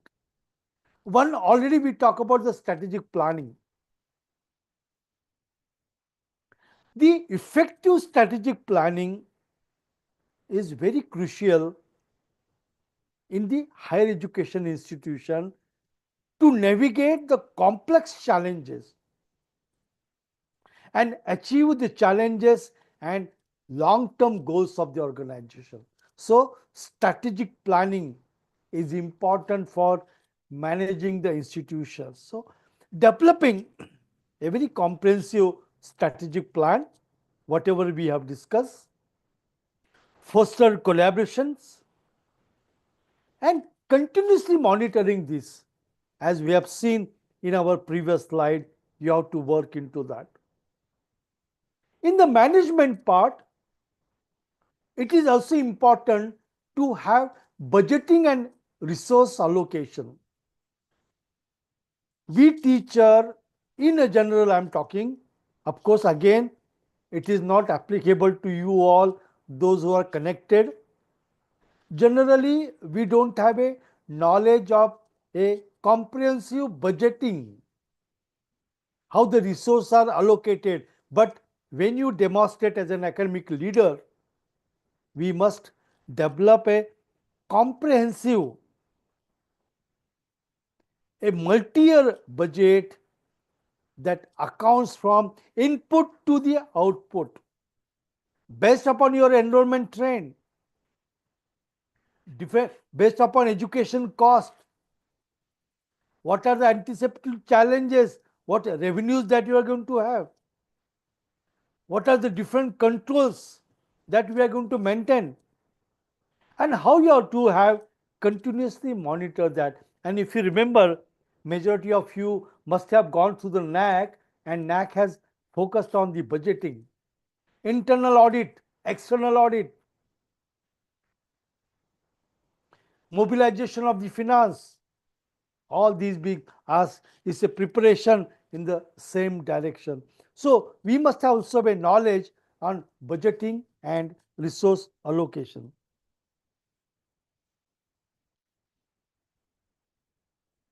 Then comes the organizational structure and governance. You must have experienced that if the roles and responsibilities are not properly defined, structured, then it's very difficult to work in the organization. So a collaborative governance model which empowers faculty and staff and students help in the institution building. So organization structure should not have only one typical type of the stakeholders. We should involve every stakeholder in the organization structure and the governance. Even the clear implementation and reporting of the communication, organizational different channels that should be done to ensure that all things are shared and we are marching towards a common goals. And obviously we require a continuous review in every case as such. So when we talk of a management of higher education, we must have a day-to-day operation plan, all administrative functions and aspect, all academic managers, department chairs, administrative leaders, they are all responsible for resource allocation, budget management, and personal supervision to ensure effective functioning of the institution, and hence management becomes very important. So these are the key factors, my dear professor, which will have a more important part. And obviously effective management involved strategic enrollment planning, curriculum design and development, student support services, research administration, facility management to provide a conducive learning environment for student and support institute academic mission and vision. All this is possible. All we are doing for excellence, academic excellence. And here we have seen within the management, not only organization structure, budget, but also taking into the consideration different functional components of the institution, we must develop a organization structure, systems and processes to ensure that this happens into that. So when we talk about managing the institution, academic program management, financial management, human resource management, research administration, and student affairs management, these all with the help of information technology management we need to develop. Means we all have to develop the management capabilities on these platforms. When we talk of leadership, you will understand now how leadership, governance and management are interrelated to each other. Having that leadership, having that mission and vision, is possible have a good governance and very articulated management of organization of the institutions, and that's why we'll have to develop these management abilities in these different components. And so effective management through the strategic alignment, process optimization, communication and collaboration, we can work performance management and adapting and innovation. So all these things we can work when we walk into the task of the aspect.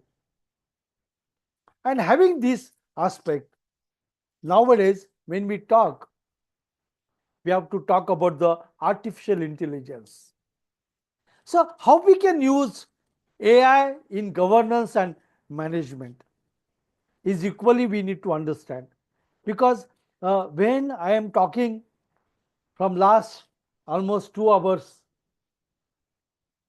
about this, we have to really understand that how we can do, because just before slide, one slide before, we have seen that how we can optimize, how we can innovate. So we can use artificial intelligence in the governance. Of course, I'm not going to go into the detail of that, but obviously improving student experience and outcomes.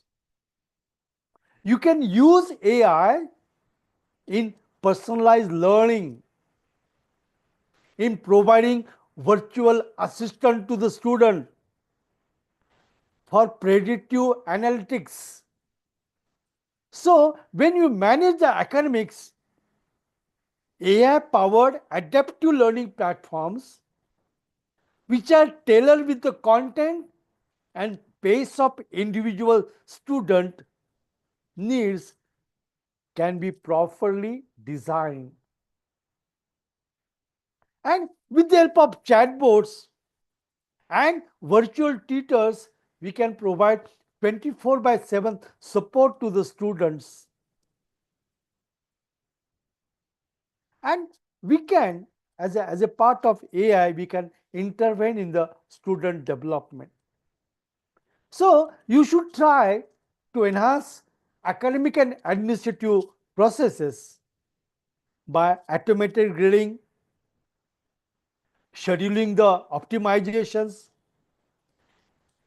having intelligent admission process, which will have very streamlined admission process, application review process, scholarship, everything. We can have a good facility management. So AI can help us, and that's why all my teachers should also learn AI in making these aspects. Not only that, when you come to a personalized teaching and learning process, diagnostic assessment, intelligent tutoring, and optimizing the curriculum. So we can analyze student performance, and accordingly, based upon the performance, we can refine and optimize the courses and the delivery. We can have a AI-driven tutoring system. We'll give the real-time feedback and what path students should take for learning can be suggested. So to make academic excellence, and we can also use this AI tool into that. So teacher role in academic leadership is of course very important, my dear professors. And we have seen that starting from the basic concept of education till AI in education, how we role is important. Every teacher. So teacher contribute to the academic leadership by embodying the institution mission, values, and educational goals in their teaching, research, and service activities. So everyone, every teacher role is there when we talk of academic leadership. When sometime some question or discussion happens on quality of education, I says that the quality of education starts when teacher interact with the student in different situations. So a teachers contribute to the academic leadership. How you are really implementing mission, vision, goals. So apart from the or including the domain content, domain capabilities, professional capabilities and skills, we also have to develop a visionary which match to the institution vision and mission. Then they can participate in curriculum development, program assessment, and academic planning process to ensure quality, relevance, and rigor of academic program is very important. As I said to you, in the beginning we discussed, we don't know why student is coming to the higher education institution. He maybe want to become a researcher, an entrepreneur, or he want to become a leading position in any field of excellence. And that's why we have to have a program rigor, a quality, relevance, and in that we have to work. Teachers often serve a leadership roles within their department or academic units, providing expertise, guidance, and mentorship to colleagues and students. It may be NSS, NCC, clubs, competition, seminars, conferences, or mentorship. So, role of every individual teacher is important when he talks onto that. When you talk of governance, teachers participate in governance process through faculty governance bodies, committees, and task force that shape institutional policies, procedures, and priorities. You are the part of that. You can bring the change. And hence, the governance of institution can be enhanced as you being a part of bodies and committee. They contribute to decision making on academic pattern such as curriculum revision, academic standard, faculty hiring, promotion, student academic policies. So in the governance, the role of teacher is very important. Teacher represent the academic perspective and advocate for the interest of faculty and student in governance decision, ensuring that their voices are heard and considered. It happens, I have seen, but not every one of them. So you have a role to play in the governance. When we talk in the management, of course, in day-to-day life, we experience these all things.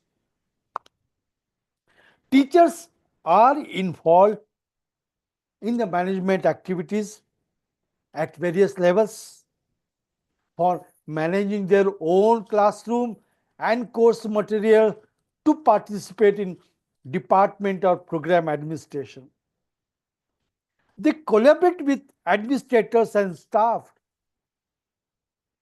to coordinate academic schedule, allocate resources, and implement academic initiatives to support student learning and success. See the role of management. So, role in management also teacher can contribute a lot, and that is a part of the leadership. Teacher contribute to the efficient operation of academic programs by adhering to the policies and procedures, meeting deadlines, and communicating effectively with the colleagues and students. So, friends, all these we teachers have to do. And while doing so, obviously, everyone have attribute of a leader. But just have a quick focus on what are the attributes of successful academic leaders, especially I'm talking in the Indian context.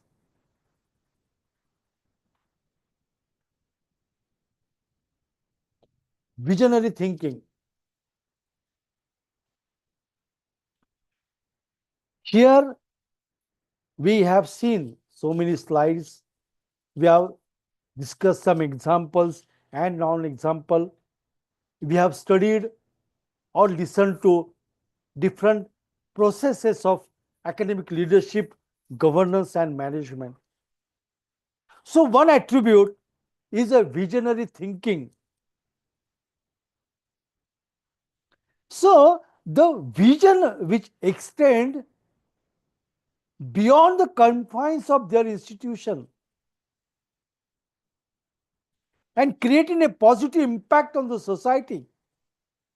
There are so many critical issues are there, but we as a teacher, if you are a visionary thinker, if this attribute is there, we can contribute in curriculum design, in student development, in solving society, in making collaborative programs, and so on and so on. Servant leadership. Now you will say, what is this servant leadership asset? Investing in faculty development, providing opportunities for professional growth. This is for the faculty so that we can serve the leadership. When you come to a staff, recognizing the vital role of the staff, supporting their well-being, and empower them to excel in their role. The role of staff is very important. They may be laboratory assistant, they may be working in the workshop or working in the office, in the student section. Their role is very important. So, one should have the ability that, yes, servant leadership means we can serve the society and creating a nurturing learning environment, encouraging student leadership, and fostering their holistic development. So, all in these three areas, this having this attribute of servant leadership. This is a not our Indian context or Indian terminology which we use, but servant leadership is providing leadership for the development of our colleagues, of our connecting stakeholders. That is what we talk about. Then adaptability. We know the life is always changing. So responding to the evolving trends in education, technological advancement, and global shift in the research, this attribute we must have. If we have to demonstrate academic leadership to the education institutions, universities, or in the domain of which you are working, you have to embrace the change. You have to develop creative and flexible approaches to address complex challenges and opportunity within institutions. And we should go on continuous development. So this adaptability has to be there in all of us when we go and work into this. This we discussed before also. Ethical integrity, transparency, fairness, and respect. Remember the one slide I mentioned you on by the APJ Abdul Kalam sir.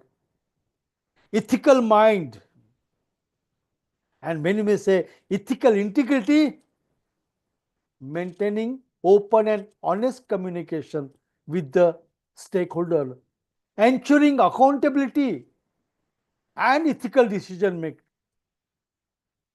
upholding the principle of equity and justice in all aspects of their work, fostering an inclusive and equitable environment. These are the greater challenges.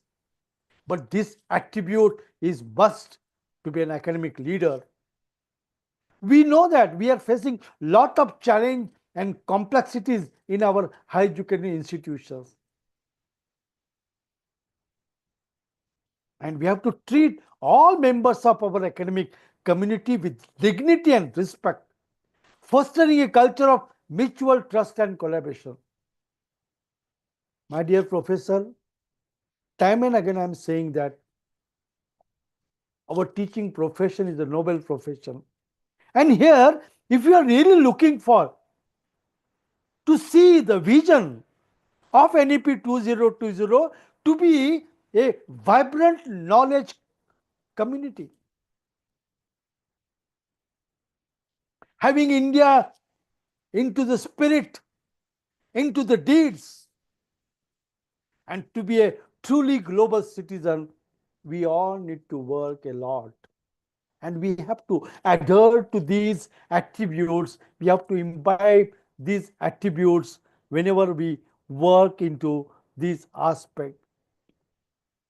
Here, all is possible when you have a community engagement. Somewhere we work in isolation. But now, with the changing scenario, or with a change responsibility because of NEP 2020, partnership, global reach, and civic responsibility, these attributes need to be imbibed and developed. So, developing a collaborative initiatives with local organization and institution. All these we have to, just 1 minute. Sir, I'm in lecture. I will call you in 10 minutes, please. Half an hour. I'll call you. Yeah, thank you. So, developing collaborative initiatives is very important. We need to develop. Okay. We are student. Global reach. Connect to the national and international network. Foster cross-cultural exchange and research collaboration. I know few of you are doing it. And very much civic responsibility. Constitution, duties of citizen, So engaging students in community service and outreach program, promoting social responsibility and ethical leadership. Sometimes when I'm working with people like you, delivering a lecture like this, or interacting with different projects nationally and internationally, I really realize the spirit of teacher, educator. We just see what is there, lot of things to give to the society. And if you develop these attributes, definitely we have to go into that. And so we should also have an attribute of holistic development. So when we talk about holistic development, it talks of academics, research, and student life. Providing high quality education and research opportunities that foster critical thinking and intellectual growth. My every lecture, my every educational experience will enhance student abilities. I will give such a type of learning experiences where student will really become a really unique one. They start critical thinking.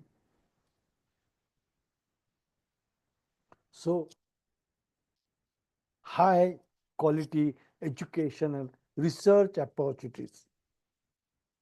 Doing research, we as a teacher, we have to do. We know that lot of funding,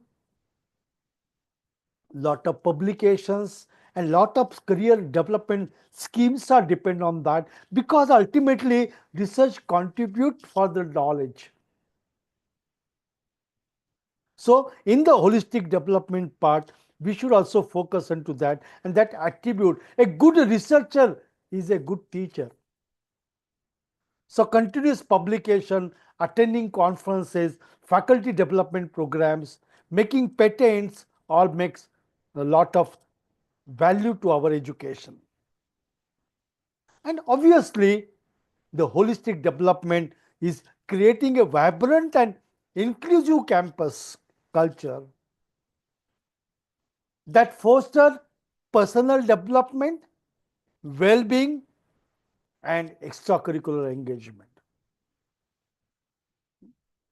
मैं कभी कभी ये सोचता हूँ कि जब ये हमारे स्टूडेंट जो बच्चे आते हैं हमारे कॉलेजेस में,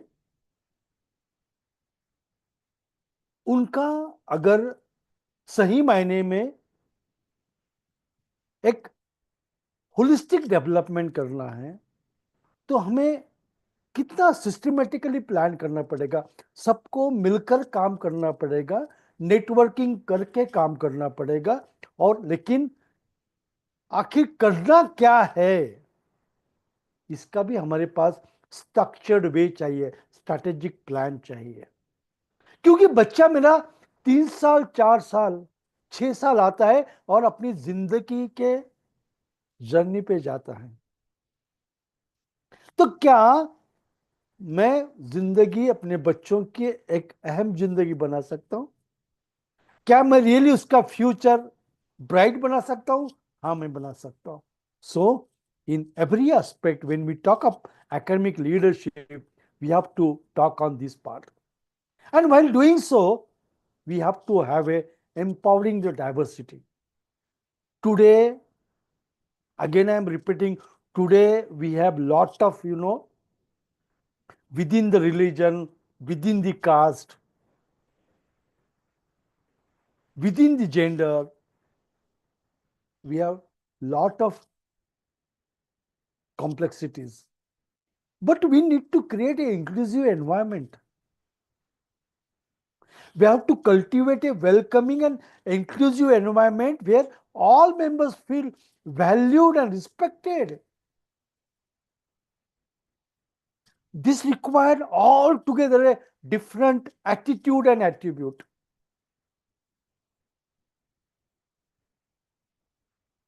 We have to respect to the diverse perspectives, and we have to go for a cross-cultural understanding and collaboration. We have to come out with that.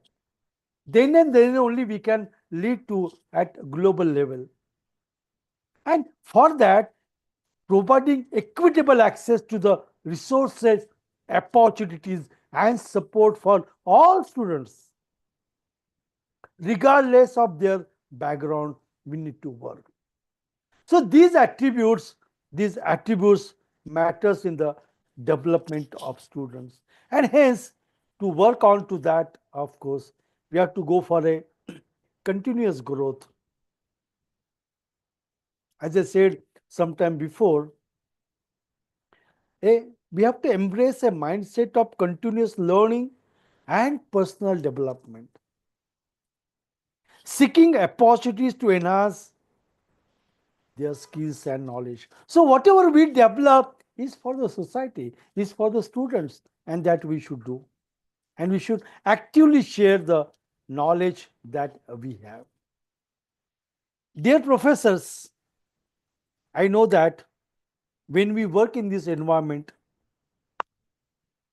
there are certain factors which affect academic leadership, governance, and management.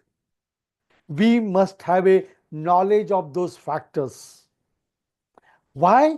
So that we should be able to plan for alternative strategies. Why I have kept this slide for discussion? Because I know I'm moving in the rural part of the country, in the tribal part of the country. I'm interacting with the student and faculty. And I know that there are certain factors, but we have to come out with that, and we have to come out with the and design a alternative strategy for that, because limited resources are there. You have to find the solution for that. How you can make to attain the objective of education, what research management you follow, what strategies you follow. That is why academic leadership, governance, and management. So that you will be able to overcome this challenge. Resistance to change. We observe resistance to change at every stage. Not, I'm talking of teacher, but even student, community, parents.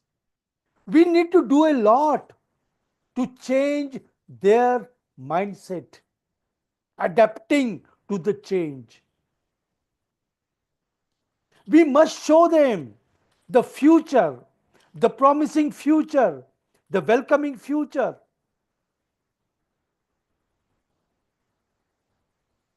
And equally to you and me, teachers who are working in different institutions on different leadership positions.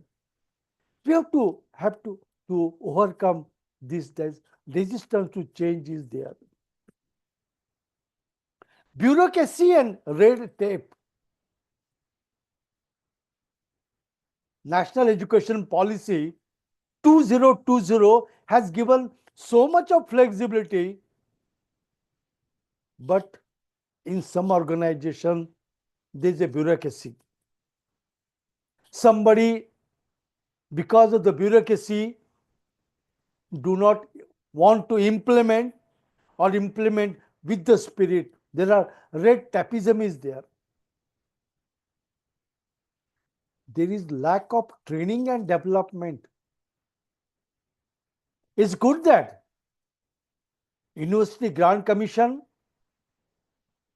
through Malviya Mission Teacher Training Program is organizing series of programs. I know, I told you in the very beginning. Every month I am delivering 2 to 3 online sessions nationwide on faculty training, because we must understand at this moment that we have to have a continuous learning so that the challenges can be overcome and opportunities can be grabbed. because we are at par globally, my dear professors. But training and development in academic leadership, in curriculum design and development, in instructional development, in counseling, in use of technology, and so many areas we require a training into that. And obviously, we have a one more factor: inadequate communication and collaborations. Now we have to start working on these. These are the factors, my dear professor, which are affecting, and why I have shown this not as a hurdle, but having a knowledge of academic leadership, governance, and management, we all should overcome these factors. Unclear roles and responsibilities, resistance from the stakeholder, there is external pressure and influence. There is many times leadership turnovers are there. And obviously there is a complexity of higher education environment. We understand. We say huge country, huge population,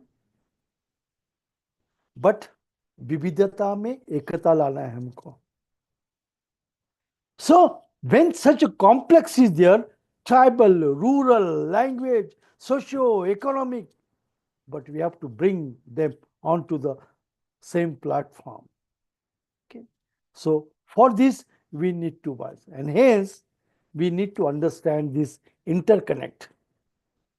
On this, we need to have an interconnect. See how this today's topic, academic leadership, governance, and management, is connected. While leadership, governance, and management have distinct roles and functions, they are interconnected and complementary in driving organizational success. Effective leadership inspires and guides people. Governance provides the framework for decision making and accountability. And management ensures the execution of plans and the achievement of objectives. See how it is connected. Leadership, inspiring, guiding. Governance, giving framework and decision making. And management is execution of the plan and achievement of the objective. So all this together, they contribute to the overall effectiveness of sustainability of an organization. So friends, this academic leadership, governance, and management. So in the higher education context, leadership, governance, and management work together to advance the institution academic mission, foster student success, and address the challenge and opportunities facing the higher education sector. Strong leadership sets the tone for academic excellence and institutional values. Effective governance ensures accountability and compliances, and efficient management ensures optimal use of resources to support teaching, research, and service activities. So, my dear professors, we have to set certain milestones. Looking to the challenges and opportunities. I think by this time you might have realized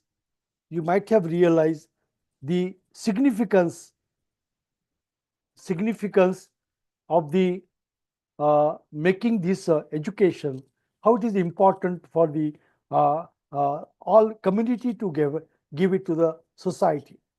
So academic leadership, governance and management, we must have appreciated by this time. But what is our plan? Obtain higher education and qualification, continuous learning, opt education as a field of career and profession. This is for my new young teachers, those who are joining, because this is a noble profession, and you have to act as a career and a profession so that we can give. Accept the responsibility in the educational institution. Self-study, what to teach and how to teach. It's very important.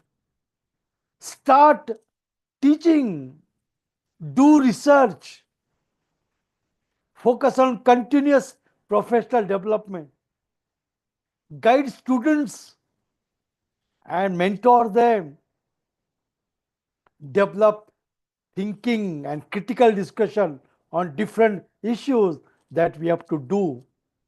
Assess all the time, evaluate and interpret, and so on. So for us, we have to set the milestones so that we can rigorously work on the mission for which we are working. And as I said in one of my points, establish your own philosophy of education. Then and then only you will start delivering. Today you are learning, today you are listening, today you are attending, but these your entire efforts will come to a one situation, one event where you will have your own philosophy of education. And this academic leadership is meant for that. We want that type of leadership where we develop into this. So, as it is said, life as a teacher begins the day you realize that you are always a learner. Okay. So as a teacher, every day, even every moment, if we would have been all in the offline mode, I would have learned a lot many things from you people, your experiences. We would have more deliberations. But keep in mind, my dear friends, life as a teacher begins the day you realize that you are always a learner. And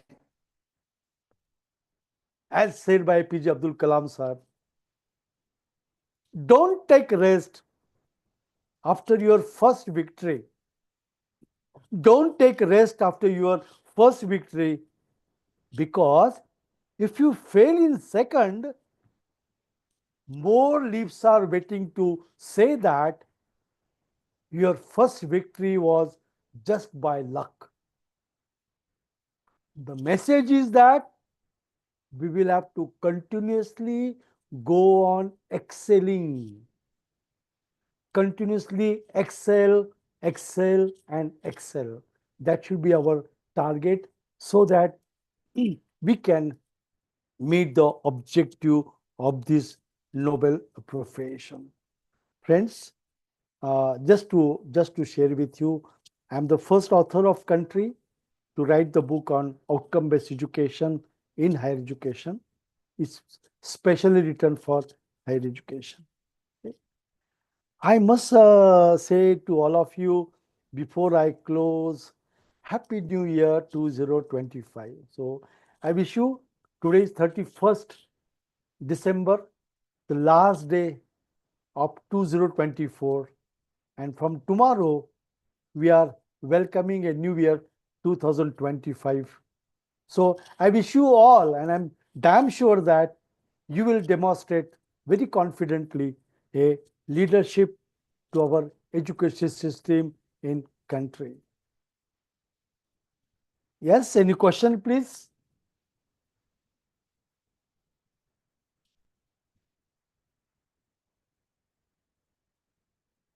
Yes, any questions?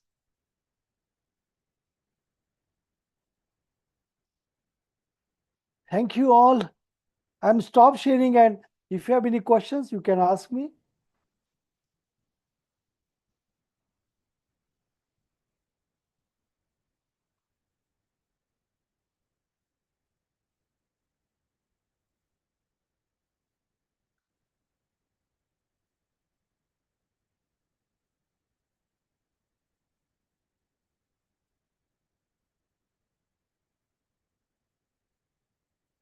Have received good messages from the uh, chat box.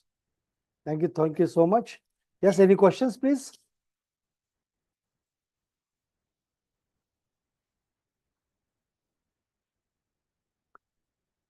If no questions,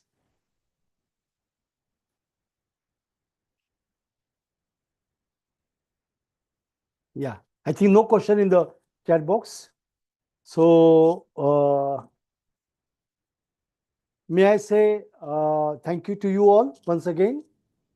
So thanks to HRDC, Dr. Babasaheb Ambedkar, Marathwada University. Yes, you have a question, please? Yes? You have put in the chat box? Have you put your question in the chat box?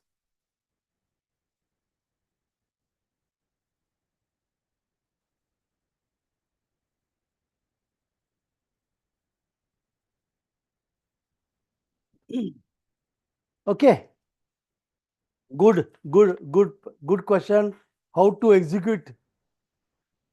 How to execute John Davy in the NEP 2020, especially democracy and education? Very good question, and that is what we discussed sometime before, that whenever we are delivering,